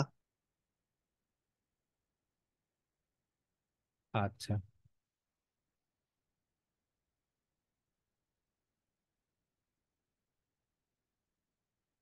আচ্ছা, যেটা বলছিলাম যে জিনদের বসবাসের যে স্থানগুলো আমরা বললাম, ভাষা সম্পর্কে বললাম যে তারা আসলে সব ধরনের ভাষাই বলার সক্ষমতা রাখে, শিখলে আর কি। কিন্তু একটা বিষয় গুরুত্বপূর্ণ এখানে বলি, সেটি হচ্ছে জিনদের চিন্তা শক্তি বা মেধা মানুষের মেধা থেকে একটু ভিন্ন। যেটা আমরা আদম আলাইহিস ইসলামের সৃষ্টির সূচনা লগ্নে যে ঘটনা ঘটেছে সেখান থেকে আমরা বুঝতে পারি। সেটি হচ্ছে মানুষ কিন্তু খুব, মাশাল্লাহ, কল্পনা শক্তির অধিকারী। এই যে আমরা একটা শক্তি বলছি, কল্পনা শক্তি, এটাও কিন্তু এক ধরনের শক্তি। বাক শক্তি, এটাও কিন্তু এক ধরনের শক্তি। জিনদের কল্পনা শক্তিটা একটু দুর্বল। এটার প্রমাণ হলো আদম আলাইহিস ইসলামকে আল্লাহ সুবহানাহু ওয়া তাআলা প্রথমে কিছু নাম শিখিয়েছিলেন। সে নামের জিনিসগুলো কিন্তু আদম আলাইহিস ইসলামকে দেখাননি। সে পর ফেরেশতাদের সামনে এসে আল্লাহ সুবহানাহু ওয়া তাআলা ফেরেশতাদেরকে আহ ডাক দিয়ে বললেন যে তোমরা আমাকে কিছু এই জিনিসগুলো দেখানো হচ্ছে, এই জিনিসগুলোর নাম বলো। তখন তারা সেটা পারেনি, এবং সেই ফেরেশতাদের মধ্যে ইবলিসও ছিল। এবং পরবর্তীতে আদম আলাইহিস ইসলামকে যখন আল্লাহ সুবহানাহু ওয়া তাআলা বললেন যে তুমি এই জিনিসটার কোনটার কি নাম বলতে পারো কিনা, তখন আদম আলাইহিস ইসলাম ঠিক ঠিক যে নামগুলো তিনি শিখেছিলেন সেগুলো কোন বস্তুর নাম হতে পারে সেটা তিনি বলতে পেরেছিলেন। এই যে একটা একুরেসি করা, কোনো একটা বিষয়ে ধারণা করে একটা বিষয়কে ফিক্স করা, এই ধরনের একটা যে জ্ঞান মানুষকে আল্লাহ সুবহানাহু ওয়া তাআলা দিয়েছেন সেটি আসলে জিনদের হয়তো বা নেই। আমরা আল্লাহ আলাম, আমরা পরিপূর্ণভাবে এই বিষয়ে জ্ঞান রাখি না, তবে ওই ঘটনার প্রেক্ষিতে আমরা এইটুকু বুঝতে পারি কিছুটা। এছাড়া জিনদের যে খাদ্য, আল্লাহ রসুল সাল্লাল্লাহু আলাইহি ওয়াসাল্লামের হাদিস থেকে আমরা বুঝতে পারি যে তিনি বলেছেন প্রত্যেক আল্লাহর নামে জবাইকৃত পশুর যে হাড় আমরা ফেলে দেই, সে হাড়গুলো জিনদের খাবার। এবং যে আমাদের গবাদি পশুগুলো রয়েছে সেই পশুগুলোর যে মল বা বিষ্ঠা রয়েছে সেগুলো জিনদের যে বাহন রয়েছে, পশু, তাদের খাবার। তাহলে এখান থেকে আমরা বুঝতে পারছি আসলে জিনরা খাবারের জন্য মানুষের উপর নির্ভরশীল। তবে এটা হচ্ছে শুধুমাত্র যারা মুমিন জিন রয়েছে, যারা সৎ এবং মুসলিম জিন রয়েছে তাদের জন্য। যারা কাফের জিন তাদের আসলে এসব কিছু বালাই নেই, তারা যে কোনো জায়গা থেকে যে কোনো কিছুই খেয়ে নিতে পারে। তো এই জন্য এটা হচ্ছে শুধুমাত্র মুসলিম জিনদের জন্য। কাফের জিনদের খাবার সম্পর্কে আমাদের কোরআন কিছু বলে, সেটি হচ্ছে সূরা মাইদার 90 নং আয়াতে আল্লাহ সুবহানাহু ওয়া তাআলা বলছেন, মদ মদ জুয়া প্রতিমা বেদী ইত্যাদি এই বিষয়গুলো শয়তানের কাজ। তার মানে এখান থেকে আমরা বুঝতে পারি, মুফাসসিরগণ বলেন যে মদ সৃষ্টি করা প্রথম ব্যক্তি হচ্ছে একটা জিন। জিনরাই মদের সৃষ্টি প্রথমে চালু করেছিল এবং তারা মদ খায়। এই যে হারাম খাওয়া, এই হারাম বিভিন্ন জিনিস খাওয়া, এগুলো জিন খারাপ যারা রয়েছে কাফের জিন তারা করে থাকে, তারা খেয়ে থাকে। জিনদের সন্তান প্রজনন মানুষের মতোই, এটা স্বতঃসিদ্ধ একটা বিষয়। জিনদের ধর্ম কি? জিনদের মধ্যে মানুষের মতো হিন্দু রয়েছে, খ্রিস্টান রয়েছে, ইহুদি রয়েছে, জাইনিস্ট রয়েছে। হ্যাঁ, এরকম বিভিন্ন ধর্মের অনুসারী আছে জিনদের মধ্যে। তবে সবচেয়ে বেশি হলো জিনদের মধ্যে যারা তারা শয়তানের পূজারী। শয়তান জিন জগতের বিশাল একটা অংশকে তার নিজের গোলাম বানিয়ে তাদেরকে দিয়ে তার স্বার্থ উদ্ধার করে থাকে। জিনদের মধ্যে মুসলিমও রয়েছে, অনেক জিন সাহাবী ছিলেন। সিরাত ইবনে হিশামে বর্ণিত আছে রাসূল সাল্লাল্লাহু আলাইহি ওয়াসাল্লামের মৃত্যুর পরে প্রথমে ফেরেশতারা এসে রাসূল সাল্লাল্লাহু আলাইহি ওয়াসাল্লামকে সালাম জানায়। এরপর জিনরা এসে, যারা মুমিন জিন ছিলেন, সাহাবী জিন, তারা রাসূল সাল্লাল্লাহু আলাইহি ওয়াসাল্লামকে সালাম দিয়েছিলেন। তো জিনদের মধ্যে কিন্তু নবী রসুল আসা এসেছে কিনা এই বিষয়টি নিয়ে একটি বড় ধরনের ইখতিলাফ আছে। আমরা এদিকে যাব না, তবে মোটা কথা হলো জিনদের মধ্যে মানব জাতির সূচনার পর থেকে জিনদের মধ্যে আর কোনো নবী রসুল আল্লাহ সুবহানাহু ওয়া তাআলা প্রেরণ করেনি। তার আগে প্রেরণ করে থাকলে সেটা আল্লাহ সুবহানাহু ওয়া তাআলার ইলমে আছে, আমরা জানি না। তবে মানব জাতির সূচনার পর থেকে আল্লাহ সুবহানাহু ওয়া তাআলা জিনদের মধ্যে আর কোনো রসুল প্রেরণ করেনি। মানব জাতির মধ্যে যাদেরকে, মানব সন্তান মধ্যে থেকে যাদেরকে নবী রসুল হিসেবে আল্লাহ সুবহানাহু ওয়া তাআলা প্রেরণ করেছিলেন, তারাই জিনদের জন্য নবী এবং রসুল হিসেবে ধর্তব্য হবে। যেমন আমরা সুলাইমান আলাইহিস সালামের ঘটনা জানি, এবং আমাদের রসুল সাল্লাল্লাহু আলাইহি ওয়াসাল্লামও ছিলেন জিনদের প্রতি প্রেরিত একজন আল্লাহর বান্দা এবং রাসূল। এখানে আরেকটি বিষয় যেটি আমরা বলবো সেটি হচ্ছে মানব দেহে যে জিনের অনুপ্রবেশ, সেটিও আল্লাহ রসুল সাল্লাল্লাহু আলাইহি ওয়াসাল্লাম বলেছেন জিনরা মানুষের শিরা উপশিরায় বিচরণ করতে পারে। এবং জিন গ্রস্ত হলে একজন মানুষের অবস্থা কেমন হয় সেটিও আল্লাহ সুবহানাহু ওয়া তাআলা সূরা বাকারা 275 নং আয়াতে বলেছেন যে যারা সুদ খায় তারা কিয়ামতের দিন এমন অবস্থায় দণ্ডায়মান হবে যেমন শয়তানের আসর হওয়া বিকারগ্রস্ত কাউকে আচ্ছন্ন করে ফেলে সেরকম। তার মানে এখান থেকে বোঝা যাচ্ছে শয়তান বা জিনরা মানুষকে চাইলে কি করতে পারে? আসর করতে পারে, বিকারগ্রস্ত করতে পারে। তবে সৎকর্মশীলদের উপর জিনের কোনো প্রভাব পড়ে না। তাই দেখা যায় আল্লাহ সুবহানাহু ওয়া তাআলাকে যখন শয়তান বলেছিল চ্যালেঞ্জ জানিয়ে, আমি আপনার এই মানবজন যে বান্দা, এই যে বান্দাদেরকে আমি গোমরাহ করবো, আল্লাহ তখন বলেছেন হ্যাঁ, চেষ্টা করতে পারো, কিন্তু আমার যে খাস বান্দারা রয়েছে যারা আমাকে মানে, যারা আমরা আশ্রয়ে থাকে, তাদেরকে তুমি কখনোই কিছু করতে পারবে না। এবং এটাই সত্য, তাদেরকে কখনোই কেউ কিছু শয়তান করতে পারেনি। এখন একটি প্রশ্ন হলো, জিনরা কি অদৃশ্য বিষয়ে জানে? আসমান এবং জমিনের কোনো অদৃশ্যের সংবাদ আল্লাহ সুবহানাহু ওয়া তাআলা ছাড়া আর কেউ জানে না। এটি একেবারে স্বতঃসিদ্ধ একটি কথা, এটি আমাদেরকে খুব ভালো করে মাথায় রাখতে হবে।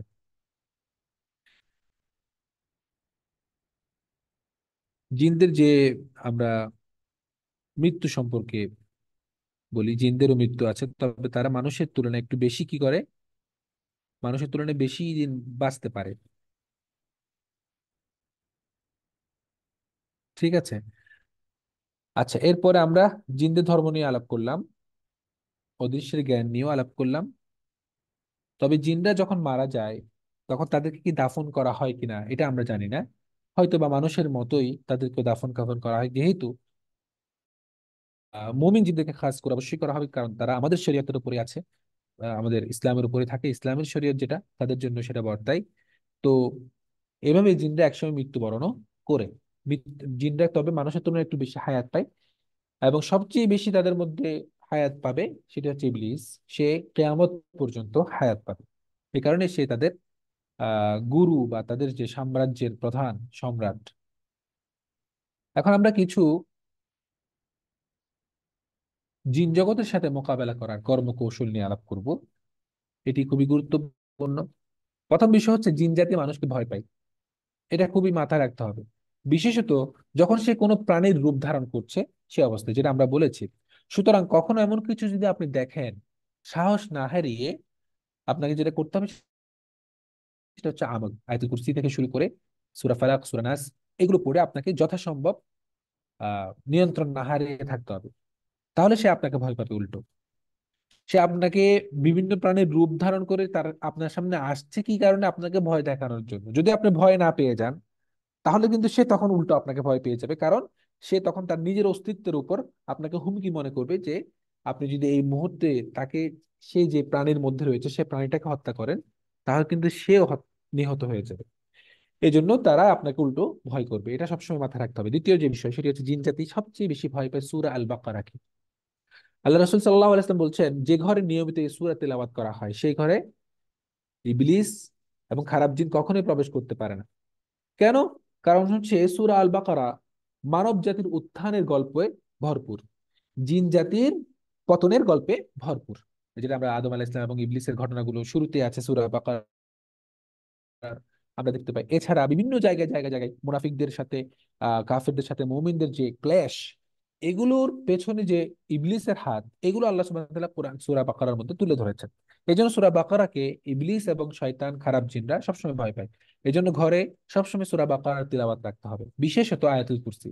আয়াতুল কুরসি হচ্ছে জিনদের জন্য একেবারে বিষের মতো।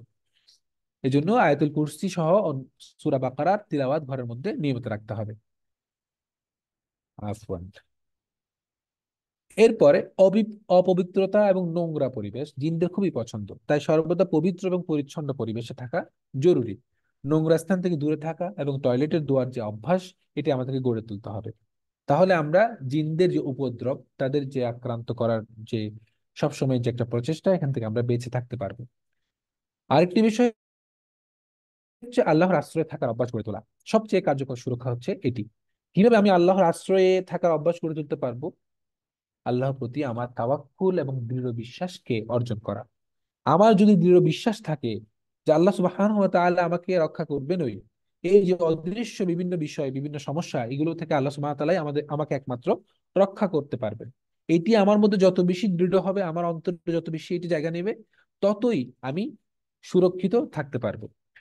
আরেকটি বিষয় হচ্ছে কোরআন এবং হাদিসের বিভিন্ন দোয়া এবং জিকিরের প্রভাবের প্রতি ঈমান প্রতিনিয়ত নবায়ন করা।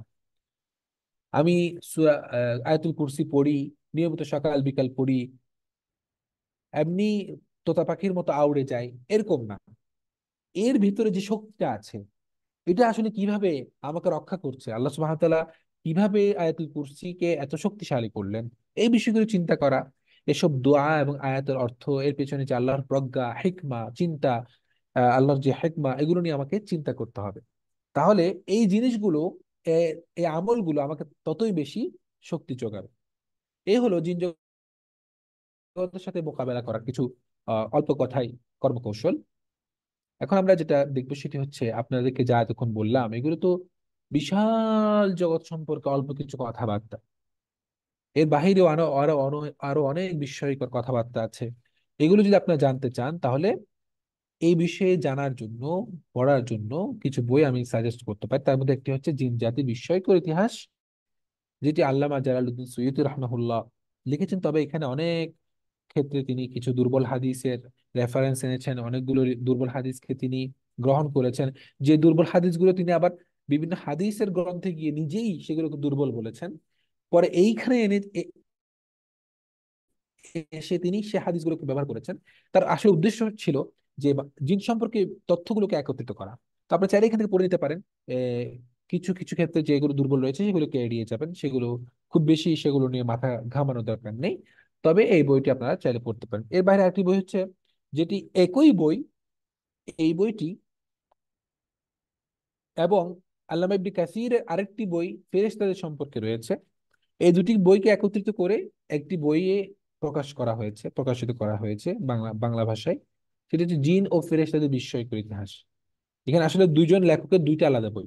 প্রথম বই যেটা আমরা জিন জাতির বিস্ময়কর ইতিহাস, জালালউদ্দিন সৈয়দের। আরেকটি হচ্ছে ফেরেশতাদের বিস্ময়কর ইতিহাস, সেটা হচ্ছে আল্লামা ইবনে কাসির। এই দুটি বইকে একত্রিত করে একটি বই করা হয়েছে এখানে। আরেকটি জিন জাতির ইতিহাস নামে একটি বই আছে, শহীদ বিন আব্দুল্লাহ আহ আব্দুল হালিম, শহীদ বিন আব্দুল হালিম নামক একজন আলেমের। এটি আপনার চাইলে পড়তে পারেন। আরেকটি জিন ও শয়তানের জগৎ, ডক্টর উমর সুলাইমান আল আশকার, ওনার এই বইটি খুবই সুন্দর একটি বই। এই বইয়ে উনি খুবই গুরুত্বপূর্ণ অনেক বিষয় তুলে এনেছেন, যে আমরা জিনদের সম্পর্কে যে ভুল ভ্রান্তির মধ্যে থাকি বর্তমান সময়ে।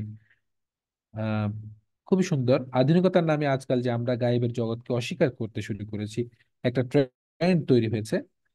উনি এই বইয়ে এই বিষয়গুলো নিয়েও আলাপ আলোচনা করেছে, আপনি চাইলে বইগুলো পড়তে পারেন আরো বিশদ আকারে জানার জন্য। আহ আমরা বেশিক্ষণ সময় নিব না, দ্রুতই আমরা এখন ইবলিসের যে কর্মপন্থা সেগুলো নিয়ে আলোচনা করব। প্রথমত, ইবলিসকে সৃষ্টির পেছনে আল্লাহ সুবহানাহু ওয়া তাআলার কি হিকমত, এটি নিয়ে আমরা একটু আলোচনা করি। প্রধানত আল্লাহর উদ্দেশ্য হলো আল্লাহর যে মহান কুদরত, আল্লাহর যে শক্তি, সেই শক্তিকে তিনি সেই শক্তির বহিঃপ্রকাশ করার জন্য তিনি ইবলিসকে সৃষ্টি করেছেন। তিনি শক্তিশালী ফেরেশতাও সৃষ্টি করেছেন যারা ভালো কাজ করে। একইভাবে একটি শক্তিশালী এমন শক্তি সৃষ্টি করেছেন, অপশক্তি, যেটি মহাবিশ্বের মধ্যে খারাপ কাজের জন্য ওয়াসওয়াসা যোগাবে। এটি আল্লাহ সুবহানাহু ওয়া তাআলার শক্তির একটি বহিঃপ্রকাশ। দ্বিতীয় যে কারণ সেটি হচ্ছে মানব ও জিন জাতির পরীক্ষার জন্য। ইবলিসের অস্তিত্ব না থাকলে ভালো ও মন্দের সঠিক মূল্যায়ন করা যেত না। এ কারণে ইবলিসের মাধ্যমে মানুষকে এবং জিনকে পরীক্ষা করা হচ্ছে, কারা শয়তানের পথে চলে যাচ্ছে আর কারা আল্লাহর পথে রয়ে যাচ্ছে। তৃতীয়ত, মানুষ এবং জিনের সৎকর্ম এবং দুষ্কর্মের প্রতিদান স্বরূপ জান্নাত ও জাহান্নামের আয়োজনকে অর্থবহ করার জন্য। মানুষকে আল্লাহ সুবহানাহু ওয়া তাআলা সৃষ্টি করলেন, জিনকে সৃষ্টি করলেন, তারা দুনিয়াতে হেসে খেলে বেড়ালো, আল্লাহর ইবাদত করলে করলো, না করলে না, কিয়ামতের দিন তাদেরকে জান্নাতে দিয়ে দিলেন। এমন যদি হতো, এই পৃথিবীর বুকে যারা খারাপ কাজ করছে বা করবে, তাদের কি ফল? কোন একজন ব্যক্তি দুনিয়াতে খারাপ কাজ করলো কিন্তু সে তার ফল পেল না। তো এই যে বিষয়ে তাকে যে খারাপ কাজগুলো করানো, এর পেছনে শয়তানের যে ইন্ধন, এগুলো দরকার ছিল বলে আল্লাহ সুবহানাহু ওয়া তাআলা ইবলিসকে সৃষ্টি করেছেন। আরেকটি কারণ হচ্ছে ইবলিসের যে পরিণাম ঘটেছে, সেখান থেকে যেন মুমিনরা শিক্ষা নিতে পারেন। আল্লাহ তার সৃষ্টির কাছে সবচেয়ে বেশি যে জিনিসটি চান সেটি হচ্ছে কৃতজ্ঞতা এবং আনুগত্য, যেটা ইবলিস লঙ্ঘন করে দৃষ্টান্ত হয়ে আছে। এজন্য এখান থেকে যেন মানুষ আহ উদাহরণ নিয়ে, মানুষ যেন এখান থেকে শিক্ষা নিয়ে নিজেদেরকে সৎকর্মশীল করতে পারে। এই জন্য ইবলিসের অস্তিত্বকে আল্লাহ সুবহানাহু ওয়া তাআলা মানুষের সামনে পরিচয় করিয়েছেন। পৃথিবীতে ধৈর্য, সবর, সংগ্রাম, এগুলোর ফলাফলকে নিশ্চিত করার জন্য মানব সভ্যতার যে ক্রমবিকাশ ক্রমবিকাশ না ঘটতো না যদি মানব সভ্যতার মধ্যে একটা সংগ্রামের চেতনা, সবর, ধৈর্য, এগুলো চেতনা না থাকতো। আর সবর, ধৈর্য এগুলো তৈরি হবে যখন একজন মানুষকে বারবার শয়তান এসে ব্যর্থ করতে চেষ্টা করবে, মানুষটা বারবার সফল হওয়ার চেষ্টা করবে। এভাবে করে আসলে একজন মানুষ এবং তথা সমগ্র মানব সভ্যতা এগিয়ে এসেছে। এজন্য ইবলিসের সৃষ্টির পেছনে এটিও একটি হিকমত। এছাড়া আল্লাহর আল্লাহ সুবহানাহু ওয়া তাআলার কিছু বিশেষ গুণবাচক বৈশিষ্ট্য আছে, যেগুলো এই ঘটনার মধ্য দিয়েই প্রকাশ পেয়েছে। যেমন ক্ষমা করা, মাগফিরা করা, ধৈর্য ধরা। আল্লাহ সুবহানাহু ওয়া তাআলা এই পৃথিবীর এত অন্যায্য, এত অন্যায় দেখেও ধ্বংস করে দিচ্ছেন না। এই অন্যায় এবং অন্যায্যের পেছনে কিন্তু ইবলিস মূল হোতা। তো এত অন্যায় এত কিছুর পরে আল্লাহ সুবহানাহু ওয়া তাআলা ধৈর্য ধরছেন। তার যে সবুর যে শক্তিটি, তার যে গুণবাচক নামটি, এটির প্রকাশ পেয়েছে এর মাধ্যমে। এছাড়া ইবলিস মানুষকে পাপের মধ্যে নিমজ্জিত করছে, আল্লাহ সুবহানাহু ওয়া তাআলা তাদেরকে ক্ষমা করছেন। এই যে ক্ষমার যে গুণটা, এটি কিন্তু ইবলিস ওই মানুষদেরকে পাপের মধ্যে নিমজ্জিত করার মাধ্যমেই আল্লাহ সুবহানাহু ওয়া তাআলা ক্ষমার যে গুণ সেটি প্রকাশ পাচ্ছে। আচ্ছা, ইবলিসের কর্মপন্থা অনেক অনেক জটিল, জটিল অনেক জটিল। তার মধ্যে আমরা কয়েকটা বলি। একটি হচ্ছে স্বাধীনতার আড়ালে আনুগত্যের আওতা থেকে বের করে আনা। মানুষকে আল্লাহ সুবহানাহু ওয়া তাআলা জিনকে এবং মানুষকে বাক স্বাধীনতা দিয়েছেন, চিন্তার স্বাধীনতা দিয়েছেন। কর্মক্ষেত্রে তাকে সিদ্ধান্ত নেওয়ার স্বাধীনতা স্বাধীনতা দিয়েছেন। এই যে স্বাধীনতা, এই স্বাধীনতার নাম দিয়ে আল্লাহর আনুগত্য থেকে বের করে নিয়ে আসা, এটি হচ্ছে শয়তানের প্রধান এবং প্রথম একটি চক্রান্ত। আল্লাহ মানুষকে এই যে স্বাধীন চিন্তা দিয়েছেন, তার মানে এই না যে তার আনুগত্য থেকে বের হয়ে আসতে হবে। ইবলিসই এই প্রথম দুষ্কর্ম করেছে। সে আল্লাহর সিদ্ধান্তের বিরোধিতা করে সর্বপ্রথম সে এই কাজটি করে দেখিয়েছে, যে আল্লাহর আনুগত্য থেকে বের হয়ে আসা তার স্বাধীনতার অংশ হিসেবে মনে করে। তো এই জন্য মানুষকেও সে চায় তার মতো হয়ে যাক। এই জন্য সে চেষ্টা করে মানুষকে এভাবে করে বাক স্বাধীনতা, চিন্তার স্বাধীনতা, এই যে বিভিন্ন স্বাধীনতা আমরা বর্তমানে শুনি, এগুলো সব ইবলিসের সেই প্রথম সূচনা, একবারে প্রাচীন একটি চক্রান্তের কর্মপন্থার অংশ। দ্বিতীয় যেটি আর একটা বলছিলাম, যে বাক স্বাধীনতা, এটি ইবলিসের একটি চমৎকার চক্রান্ত। আদমকে সিজদার করার যে সিদ্ধান্ত, সেটি না মানতে পেরেই ইবলিস কিন্তু যুক্তি দিয়ে প্রথমে বিতর্ক করার চেষ্টা করেছে। মানুষকে সে একই ফাঁদে ফেলে একটা সময় মানব বংশে বিতার্কিক শ্রেণী গড়ে ওঠে ইবলিসের দীর্ঘদিনের প্রচেষ্টায়। একসময় এই বিতর্ক জিনিসটা একটা শিল্প এবং জ্ঞান হিসেবে আখ্যা পেয়েছে। মানব সন্তানের জ্ঞান এবং মেধাকে ব্যবহার করেই ইবলিস তাকে বিপথ করছে এভাবে করে। দর্শন এবং দার্শনিক শ্রেণীর উদ্ভব ঘটেছে। ফলে দার্শনিক এবং বুদ্ধিজীবীদের অবস্থান তৈরি হয়েছে সমাজে। সমাজ তাদের মুখ নিশ্চিত কথাকে অকাট্য বলে বিশ্বাস করতে শুরু করেছে। একসময় এসব ব্যক্তিদের মাধ্যমেই বিভিন্ন খোদাদ্রোহী কথাবার্তাকে জনমনে সহজ এবং সাধারণ করে তোলা হয়। যেমনটা মুআতাজিলা সম্প্রদায় এভাবেই একসময় খুব বুদ্ধিজীবী হিসেবে নিজেদেরকে প্রমাণ করতে শুরু করে।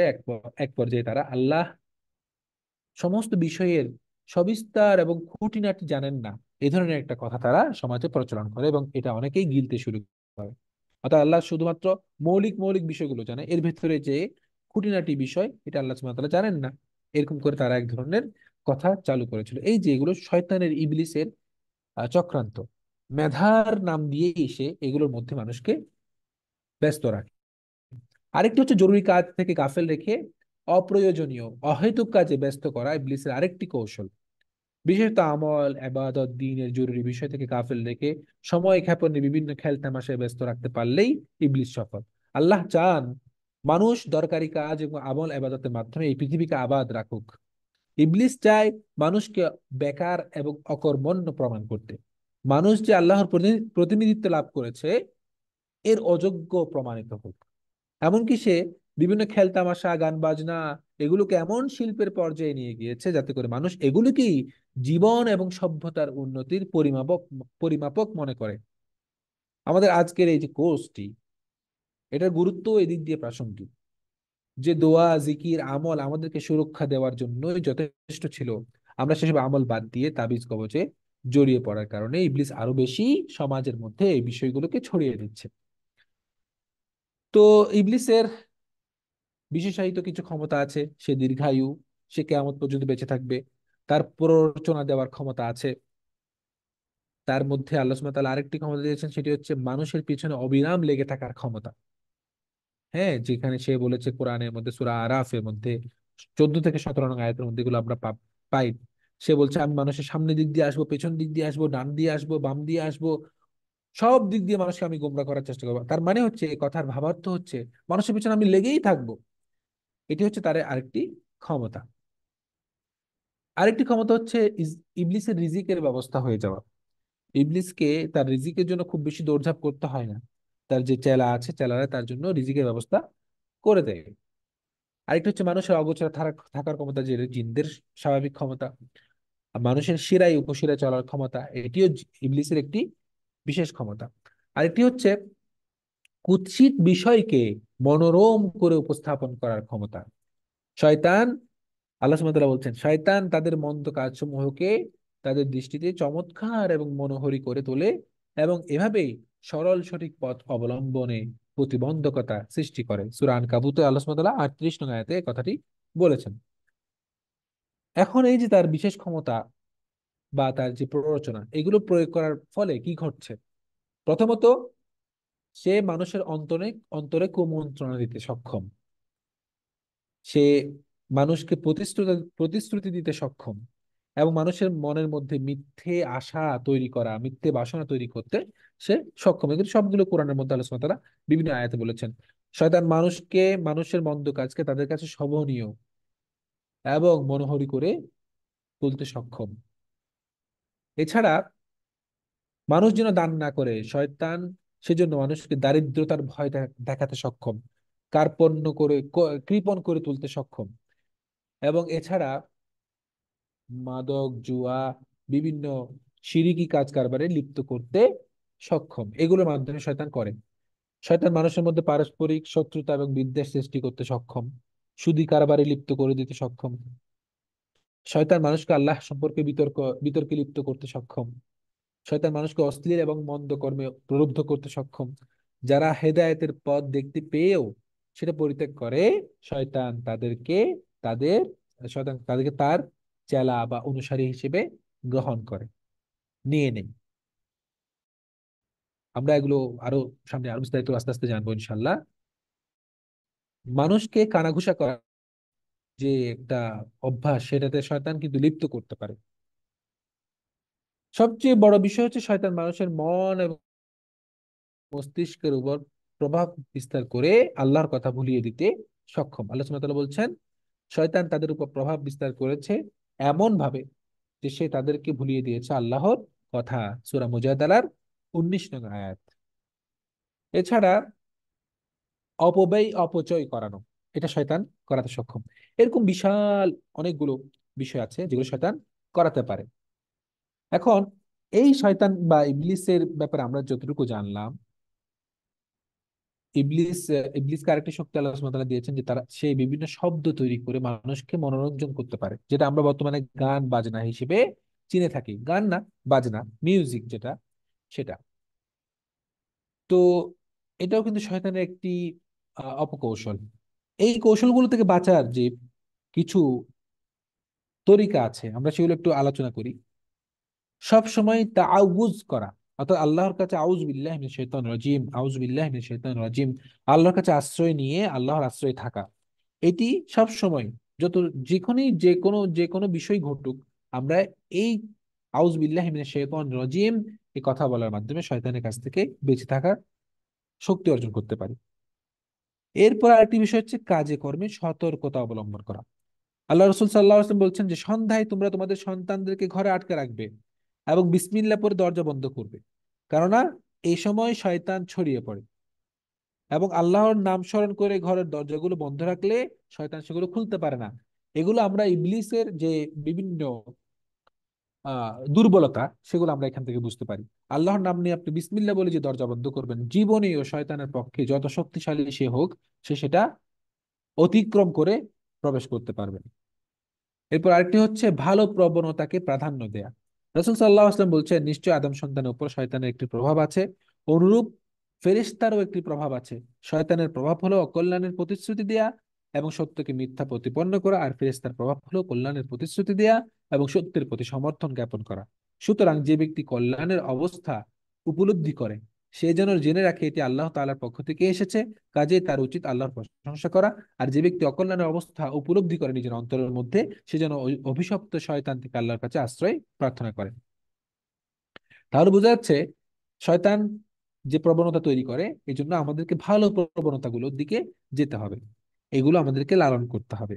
শয়তানের যাবতীয় অনিষ্ট থেকে নিরাপদ থাকতে রাসূল সাল্লাল্লাহু আলাইহি ওয়াসাল্লাম বিভিন্ন আমল এবং দোয়া শিখিয়েছেন, সেগুলো যেন আমরা নিয়মিত পালন করি, তাহলে আমরা শয়তানের অনিষ্ট থেকে বাঁচতে পারবো। একটি দোয়া হলো লা ইলাহা ইল্লাল্লাহু ওয়াহদাহু লা শারীকা লাহ, লাহুল মুলকু ওয়া লাহুল হামদু ওয়া হুয়া আলা কুল্লি শাইইন কাদির।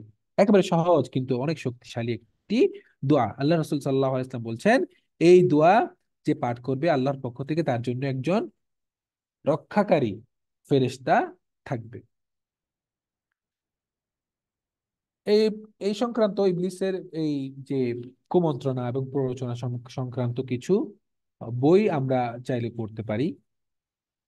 তার মধ্যে একটি হচ্ছে ওয়াসওয়াসা, একটি হচ্ছে শয়তান যেভাবে ধোঁকা দেয়, যেটি আরবি নামটা হচ্ছে তালবিস ইবলিস। এটা খুবই বিখ্যাত একটি গ্রন্থ, আল্লামা ইবনুল জৌজি রাহমাহুল্লাহ।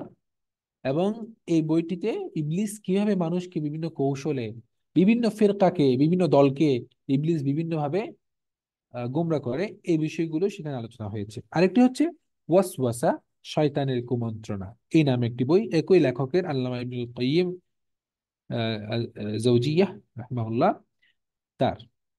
এবং সেটাই হচ্ছে এটির আলোচনার প্রেক্ষাপট হচ্ছে বিভিন্ন ওয়াসওয়াসাতে মানুষ যে পড়ে বিভিন্ন সময়, বাতিকগ্রস্ত হওয়া, এগুলোতে যাতে মানুষ না পড়ে, সেখান থেকে কিভাবে বেঁচে থাকতে পারবে, এই বিষয়গুলো সেখানে আলোচিত হয়েছে।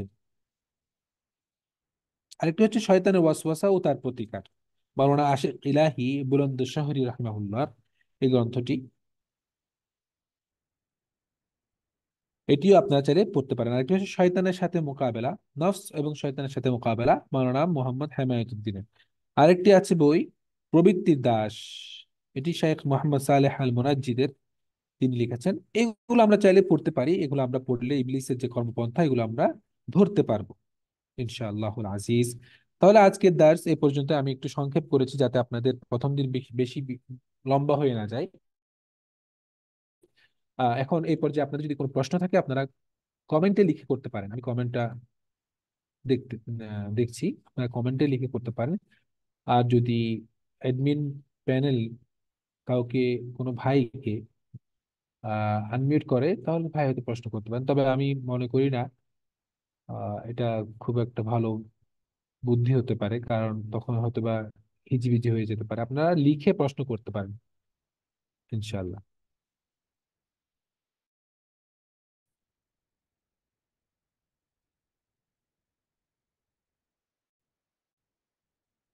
ক্লাসের রেকর্ড সম্পর্কে একাডেমি আপনাদেরকে জানাবে ইনশাল্লাহ।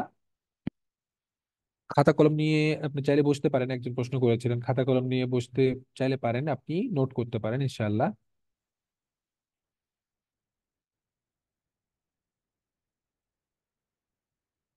একজন প্রশ্ন করলেন যে ইবলিস জিন নাকি ফেরেশতা, এটি আল্লাহ সুবহানাহু ওয়া তাআলা কোরআনে সুস্পষ্টভাবে বলে দিয়েছেন, কানা মিনাল জিন ফাফাসাকা আন আমরি রাব্বিহ।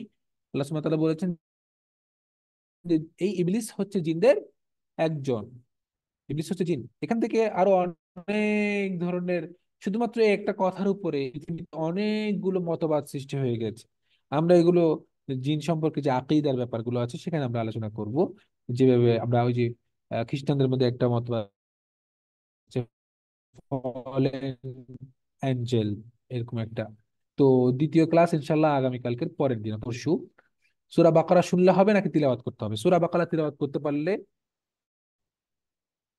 প্রাইমারি লেভেলেও হবে, অন্তত ঘরের মধ্যে পুরো সূরা বাকারা তিলাওয়াত হোক। এটি আপনাকে সেকেন্ডারি লেভেলের হলেও আপনাকে সুরক্ষা দিবে ইনশাল্লাহ, আশা করি। তবে নিজে তেলাওয়াত করতে পারলে সবচেয়ে ভালো হয়। একজন বললেন আসসালামু আলাইকুম। ওয়ালাইকুম আসসালাম।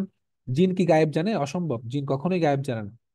বাদশাহ হারুনুর রশিদের সাথে একটা ঘটনা আছে, যে একজন ব্যক্তি জাদু জানতো, তাকে তিনি ধরে আনলেন। তারপর তাকে বললেন যে তোমার সাথে যে জিন আছে, যে জিনের সাহায্যে তুমি এই কাজগুলো করে থাকো, তার সাহায্যে বলো তো আমার হাতে কয়টি পাথর আছে। সেই কয়টি পাথর কিন্তু বাদশাহ হারুনুর রশিদ নিজে গুনে তারপর ধরেছেন। সেই জাদুকর কিন্তু ওই তার জিনের সহযোগিতায়, যে জিনটা বাদশাহ হারুনুর রশিদের সাথে থাকে, সেই জিন আর যে জিনটা জাদুকরের সাথে থাকে, সেই উভয় দুই জিনের মধ্যে কথোপকথন করে ওই একজন থেকে একজন জেনে নিয়েছে, জেনে নিয়ে সে পাথরের সংখ্যা বলতে পেরেছে। এরপর বাদশাহ হারুন রশিদ সে পাথরগুলো ফেলে দিয়ে আবার এক মুষ্টি পাথর নিলেন, তিনি নিজেও গণলেন না, বললেন যে এখানে কয়টা আছে। তখন সেই জাদুকর বলতে পারেনি, কারণ যে জিনিস বাদশাহ হারুন রশিদ নিজেও জানে না, তার জিন কিভাবে জানে? যাই হোক, এগুলো আমরা আরো বিস্তারিত আলোচনা করব। লাস্টের দিকে দোয়াটা হচ্ছে লা ইলাহা ইল্লাল্লাহু ওয়াহদাহু লা শারীকা লাহু লাহুল মুলকু ওয়া লাহুল হামদু ওয়া হুয়া আলা কুল্লি শাইইন কাদির। আমি লিখিতভাবে যদি কোনো গ্রুপ থাকে আপনাদের ওখানে পাঠাবো ইনশাআল্লাহ। বইগুলোর পিডিএফ খুঁজে দেখতে পারেন, আশা করি পাইতে পারেন, আমি জানি না শিওর। তবে এগুলো বাংলা ভাষায় যেগুলো হয়েছে, এর বাইরে তো আরবিতে হাজার হাজার আরো চমৎকার চমৎকার বই আছে, আমি তো সেগুলো বললাম না। শুধু বাংলা ভাষায় যেগুলো অনুবাদ হয়েছে সেগুলো কয়েকটি বলেছি। শয়তানের কুমন্ত্রণা বইয়ের লিস্ট গুলো ইনশাল্লাহ আমি নোট করে আপনাদেরকে দিব ইনশাল্লাহ। কোন টাইমে জিন বেশি অ্যাক্টিভ থাকে, যে টাইমে জিন খাওয়া দাওয়া করে খুব বেশি সে শক্তিশালী থাকে, সে টাইমে। কারণ হচ্ছে তার টাইমটার সাথে আমাদের টাইমের কোনো সম্পর্ক নেই। মূল টাইমটা হচ্ছে তার নিজের টাইম, যে টাইমে আমরা আমরা আমরা কখন অ্যাক্টিভ থাকি, সকালবেলা ঘুম থেকে উঠলে একটু খুব বেশি প্রফুল্ল থাকি। এরকম জিনদেরও ঘুমাতে হয়, জিনদেরও ঘুমাচ্ছে।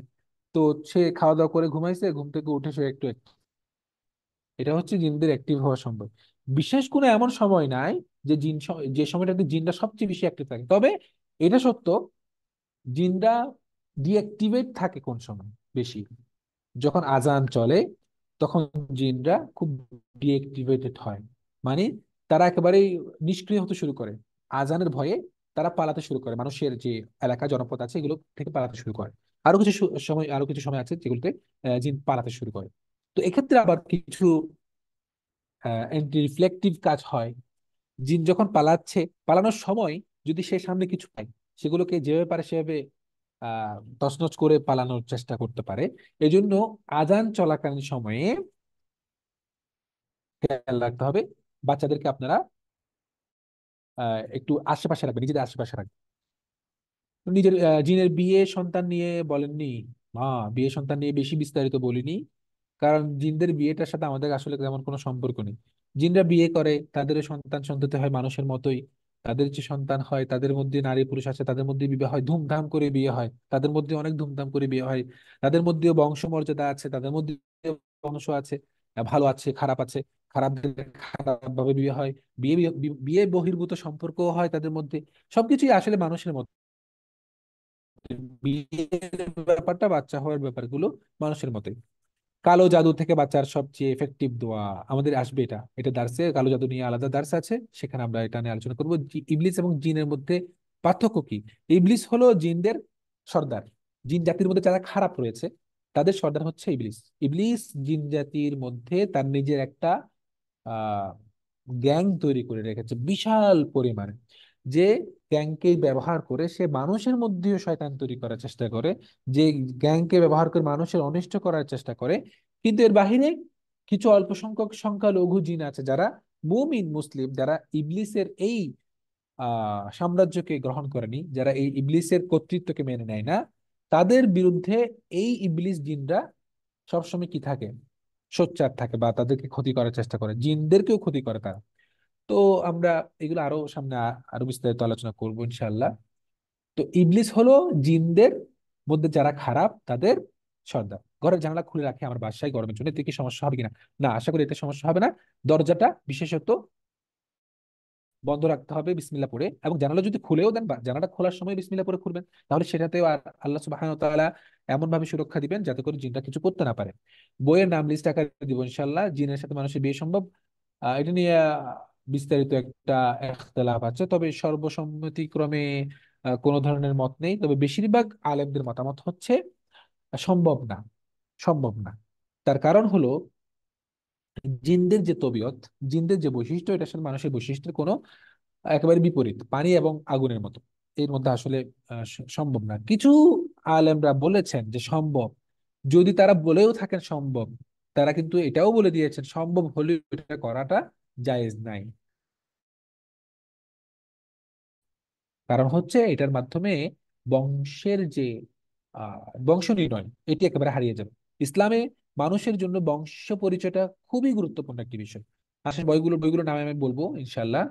আহ, রাতে ক্লাস হলে ভালো হয়, রাত আরো কত রাতে হবে আমি জানি না, এটা একাডেমি জানবেন ইনশাল্লাহ। আল্লাহর রহমতে জাদুগ্রস্তের লক্ষণগুলোর সাথে মিল নেই, এটা আপনার সমস্যা। এগুলো যদি হয়ে থাকে এগুলো আমরা বিশেষ করে জানার চেষ্টা করব।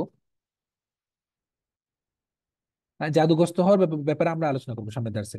কোর্সটি টোটাল কত দিনের? 5 দিনের, 5টা দার্স হবে। বোবা জিন সম্পর্কে বলেন, বোবা জিন যেটা আমরা সাধারণত ঘুমের সময় একটু করে, এগুলো আমরা সামনে দার্সে জানবো ইনশাল্লাহ। জিন জাতি কি বিড়ালের রূপ ধারণ করে? হ্যাঁ, জিন জাতি বিশেষত কালো বিড়ালের রূপ ধারণ করে বেশিরভাগ সময়, তবে অন্যান্য কালারের বিড়ালের রূপও ধারণ করতে পারে। জিন পালা যায় কিভাবে? জিন, একটা কাগজে জিন লিখবেন, বা কোন একটা আপনার পোষা প্রাণী যেটা আছে ওই প্রাণীর গায়ে জিন নামটা লিখে দিয়ে ওটা পালবেন। এছাড়া জিন পালার কোনো উপায় নেই। কারণ আপনি জিনকে যখন পালতে যাবেন, উল্টো জিন আপনাকে পালা শুরু করবে। জিনকে পালা যায় না, যেটা অনেকেই বলে যে জিন বশ করা।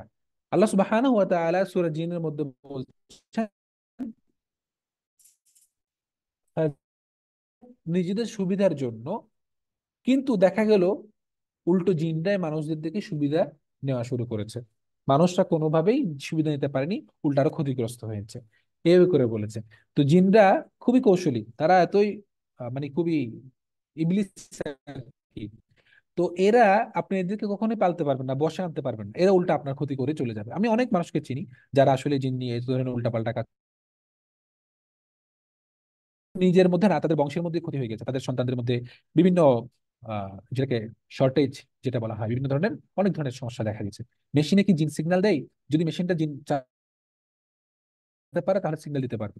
যেমন বাতির সুইচটা যদি জিন আহ টিপতে পারে, সে তো বাতি নিভাতে পারবে, জ্বালাতে পারবে।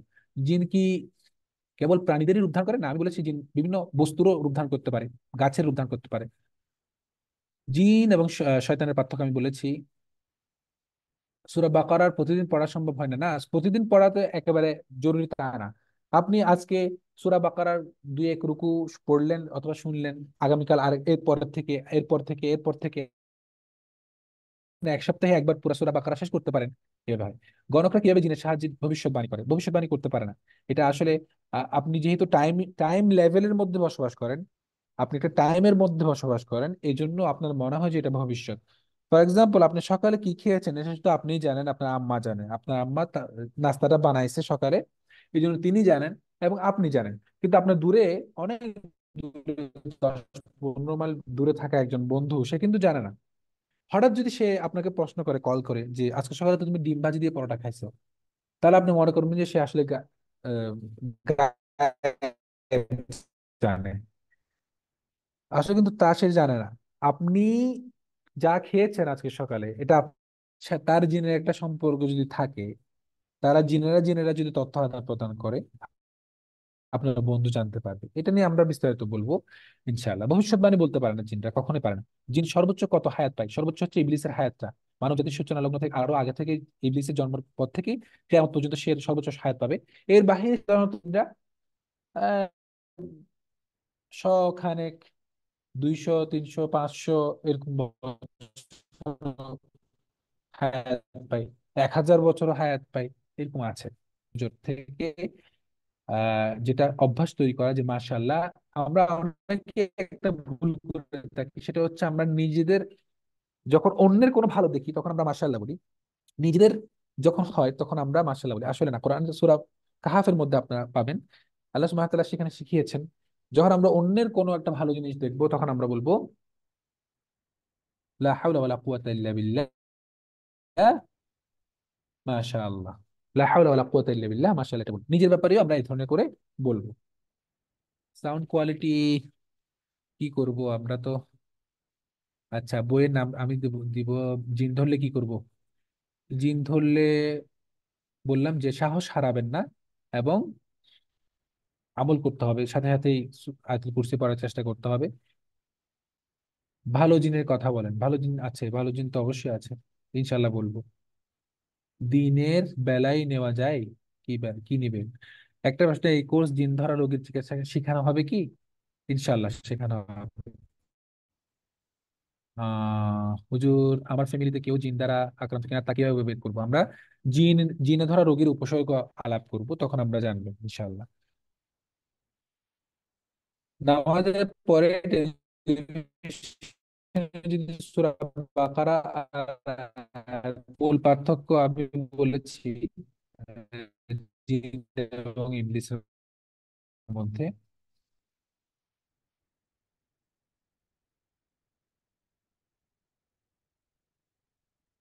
আপনার একজন বলছেন যে ওনার আম্মার কাছে জিন আছে এবং ওনার আব্বার কাছেও জিন আছে, ওনাদেরকে এই দার্সটা শোনাতে চেয়েছিলেন।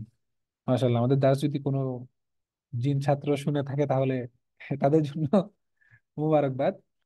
আসলে এগুলো নাফস, আমি আলোচনা করবো সামনে ইনশাআল্লাহ। আসলে অনেক বিষয় রয়ে গেছে। আমাদের অনেক সময় আমরা মনে করি যে আমরা জিনের সাথে কথা বলছি, কিন্তু আসলে নাফসের সাথে কথা বলছি। মানুষের মধ্যে নাফস আছে। নাফস মানে আমাদের নিজেদের যে নাফস, এই নাফসের মধ্যে কয়েকটা ক্যাটাগরি আছে, কয়েকটা স্তর আছে। আমরা নিজেরা নিজেদের সাথে কথা বলি না অনেক সময়? আসলে কি তাহলে এটা কি আমরা কার সাথে কথা বলি? নিজের সাথে কথা বলি। এখানে একটা পার্ট আছে যেটাকে আমরা অনেক সময় হ্যালুসিনেশনের মতো মনে হয় যে এটা একটা জিন হয়তো বা। এগুলো ইবলিস এখানেও কিছু খেলা খেলে, এগুলো আমরা জানাবো ইনশাল্লাহ সামনে। সন্ধ্যায় কতক্ষণ পরে, কিছুক্ষণ পরে, সন্ধ্যার নামাজ, মাগরিবের নামাজ শেষ হয়ে যাওয়ার পর আহ যখন সূর্যটা একেবারে পুরোপুরি পুরোপুরি ডুবে যাবে তখন আবার খুলে দিতে পারবেন দরজা জানালা। আমার পরিচয়, আচ্ছা এটা একটা গুরুত্বপূর্ণ বিষয়। আমার পরিচয় হয়তো ওখানে লিখে দেওয়া হয়েছিল। আমি হচ্ছে মোহাম্মদ সাইদুল মুস্তফা। আমি বাংলাদেশে চট্টগ্রামের সন্তান। ওখানে পড়াশোনা করেছি, পড়াশোনা ওখানে শেষ করার পর যা করার করেছি আলহামদুলিল্লাহ। এখন বর্তমানে সৌদি আরবে উচ্চতর শিক্ষার জন্য অবস্থান করছি। এখানে আমি এমফিল করছি এখন, তাফসীর এবং আহ উলুমুল কোরআন বা কোরআনিক সায়েন্সের উপর। তো এর পাশাপাশি আমি বিভিন্ন এই বিষয়গুলো, যেমন রোকেয়া শেরঈয়া বা হিজামা, এগুলোর উপর আমি বিভিন্ন ডিপ্লোমা করি এবং করেছি। এই আর কি, বেশি বেশি পরিচয় নাই, ছোটখাটো পরিচয়। তাহলে সকল ফেরেশতা কি জিন? এই ধরনের চিন্তা কিভাবে আসলো? ফেরেশতারা তো জিন না, ফেরেশতা তো আলো বা নূরের সৃষ্টি। জিনরা তো আগুনের সৃষ্টি। আর ফেরেশতারা হচ্ছে মাসুম, তারা কখনোই কোনো ধরনের অপরাধে সংগঠিত হতে পারে না। এই জন্য ফেরেশতারা হচ্ছে মাসুম, তারা কোনো ধরনের অপরাধ সংগত হতে করতে পারে না। তারা আল্লাহ সুবহানাহু ওয়া তাআলা যেটা বলেন ঠিক ওটাই করেন, ব্যাস এতটুকুই। আর জিনরা হচ্ছে, তাদের নিজস্ব চিন্তা শক্তি আছে, জিনদের নিজস্ব চিন্তা শক্তি আছে। তবে ফেরেশতারা পূর্ব ইতিহাসের উপর বিবেচনা করে কিছু বিশ্লেষণ করতে পারেন, এটা আছে তাদের মধ্যে, এতটুকু জ্ঞান তাদের মধ্যে, বুদ্ধিমত্তা তাদের মধ্যে আছে। বইগুলো লিস্ট দিব। ইবলিস যদি জিন হয় তাহলে সে ছেলে নাকি মেয়ে? লা ইলাহা ইল্লাল্লাহ। ইবলিস যদি জিন হয় তাহলে সে ছেলে না মেয়ে? সে ছেলে। ইবলিস ছেলে, ইবলিস মেয়ে না। এখানে আচ্ছা,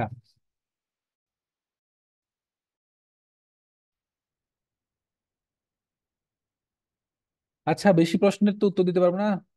জিনের অন্য প্রাণীর রূপ থেকে বের হতে কতক্ষণ সময় লাগে? এটা একটা প্রসেসিং, কঠিন প্রসেসিং। এটা নিয়ে আমি সামনে বলবো ইনশাল্লাহ। আহ, দোয়াটা আমি বলেছি, আবার লিখেও দিব ইনশাল্লাহ।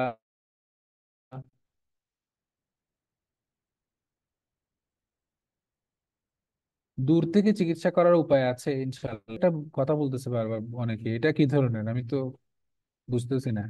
যাই হোক, জিনরা শরীয়তের দায়িত্ব প্রাপ্ত হয়, তাহলে তারাও কি ঈদুল আজহায় কুরবানি করে? কুরবানি করে না, কিন্তু তারাও ঈদুল আজহা পালন করে। এবং সত্য কথা হলো, আমাদের যে ঈদুল আজহা, এটা জিনদের, মুমিন জিন আর কি, মুমিন জিন যারা আছে তাদের জন্য সবচেয়ে খুব বড় খুশির উৎসব। কারণ হচ্ছে, আমরা যেহেতু এই সময়টাতে গোশত টোস্ত খাই এবং এখান থেকে অনেক হাড় গোড় উৎপাদিত হয়, এগুলো জিনদের খাদ্য, এদের জন্য খুবই খুশির দিন। কিন্তু খারাপ জিন, কাফের জিনদের জন্য ঈদুল আজহা হচ্ছে সবচেয়ে কষ্টের একটি দিন, সবচেয়ে কষ্টের একটি দিন। সারা পৃথিবীতে ইবলিস যে ব্যবস্থা কায়েম করেছে সেটি হচ্ছে আল্লাহ যে নিয়ম, বিভিন্ন ধর্মের নামে ইত্যাদি ইত্যাদি সিস্টেমে। তো একদিনেই মুসলিমরা পুরো বছর জুড়ে অন্যান্য মুসলিমরা যে পরিমাণ দেবদেবীদের জন্য বলি দেয়, একদিনেই শুধু মুসলিমরা তার অনেক অনেক গুণ বেশি আল্লাহর জন্য কোরবানি করে। এটা ইবলিসের এত বেশি গাত্রদাহ তৈরি করে, ইবলিস এত বেশি সেদিন আহ আপসেট থাকে, যা বলার মতো না। এবং সেই বিবেচনায় ইবলিসের অনুসারীরাও এদিন খুবই বেশি আপসেট থাকে। আল্লাহুম্মা সাল্লি আলা মুহাম্মাদ। জিনে ধরে ফেললে করণীয় কি? সাহস হারাবেন না। জিন অরিজিনাল রূপে আসতে পারে কিনা, এটা একটা গুরুত্বপূর্ণ প্রশ্ন। জিন অরিজিনাল রূপে মানুষের সামনে আসে না। আসতে পারে না তা না, আসে না।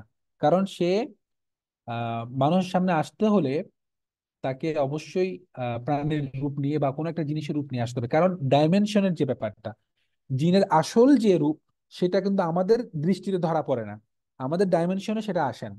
আমাদের ডাইমেনশনে আসার জন্য তাকে আমাদের পরিচিত যে প্রাণী জগৎ, এর কিছু একটার মধ্যে দিয়ে আসতে হয়। ঠিক আছে? ওরে, জিনের বিয়ের ব্যাপারে এত আগ্রহী মানুষ ছিল, আমি তো জানতাম না এটা। হ্যাঁ, হ্যাঁ, হ্যাঁ। যাই হোক, হ্যাঁ, বাসায় মাঝে মধ্যে বাজে গন্ধ পাওয়া যায়, একদিন কিছু রক্তের ছিটা দেখেছি, প্রায় ঝামেলা লেগে থাকে। হ্যাঁ, এটা এটা খারাপ লক্ষণ। আপনারা সবসময় বাসা পরিষ্কার পরিচ্ছন্ন এবং সুগন্ধযুক্ত রাখার চেষ্টা করবেন। জিনরা সুগন্ধি, আমরা যেমন দুর্গন্ধ সহ্য করতে পারি না, জিনরা সুগন্ধ তেমন সহ্য করতে পারে না।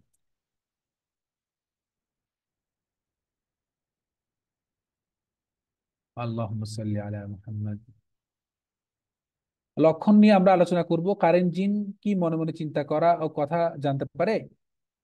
কারেন জিন বরং আপনাকে চিন্তা করাতে পারে, শুধু জানতে পারে এটা না।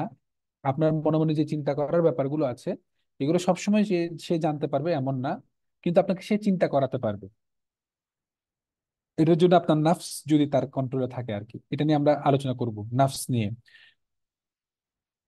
হিন্দু ও বৌদ্ধ জিন যদি কারো পেছনে লাগে করণীয় কি, সামনে আসবে ইনশাল্লাহ। আচ্ছা, যারা গায়েবের কথা বলে তারা কিন্তু আসল রাকি না। ওয়ালাইকুম আসসালাম রহমতুল্লাহ। যারা গায়েবের কথা বলবে বা গায়েব দাবি করবে, তারা কিন্তু আসল রাখে না, তারা ভুয়া। উম, জিনের প্রেজেন্স কি অনুভব করা যায়? হ্যাঁ, জিনের উপস্থিতি টের পাওয়া যায়। যেটা একটু আগে বললাম যে দুর্গন্ধ পাওয়া, এটাও একটা লক্ষণ। এছাড়া কিছু তাপ অনুভব করা, এ ধরনের কিছু লক্ষণ আছে। বিভিন্ন বিষয় বিভিন্ন লক্ষণ আছে জিনের উপস্থিতিতে। বা বাতাসের যে একটা ঝাপটা লাগা, এ ধরনের বিভিন্ন বিষয় দিয়ে জিনের উপস্থিতি আশেপাশে আছে কিনা এটা বোঝা যায়। হ্যাঁ, চিকিৎসার ব্যাপারটা তৃতীয় দার্সে সম্ভবত বা চতুর্থ দার্সে আসবে ইনশাল্লাহ।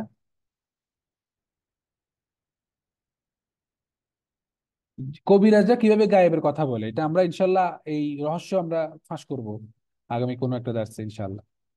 ইনশাল্লাহ আপনাদের প্রশ্নগুলো আমি নিলাম, এবং এই প্রশ্নগুলো আমি এখান থেকে আমি উত্তর দেওয়ার চেষ্টা করবো আগামী দার্সে ইনশাল্লাহ। আজকের মতো এখানেই শেষ করছি, অনেক লম্বা সময় চলে গেল। আমার তৌফিক ইল্লা বিল্লাহ। সবাই দোয়া পড়বেন। মাজলিস ভঙ্গের একটা দোয়া আছে, এটা সবাই শিখে নেবেন ইনশাল্লাহ। সেটি হচ্ছে সুবহানাকাল্লাহুম্মা বিহামদিকা আশহাদু আল্লা ইলাহা ইল্লা আনতা আস্তাগফিরুকা ওয়া আতুবু ইলাইক। এই দোয়াটি পরে সবাই ইনশাল্লাহ এখন লিভ নিতে পারি। বারাকাল্লাহু ফিকুম ওয়া জাযাকুমুল্লাহু খাইরান কাসীরা। আসসালামু আলাইকুম ওয়া রাহমাতুল্লাহি ওয়া বারাকাতুহু।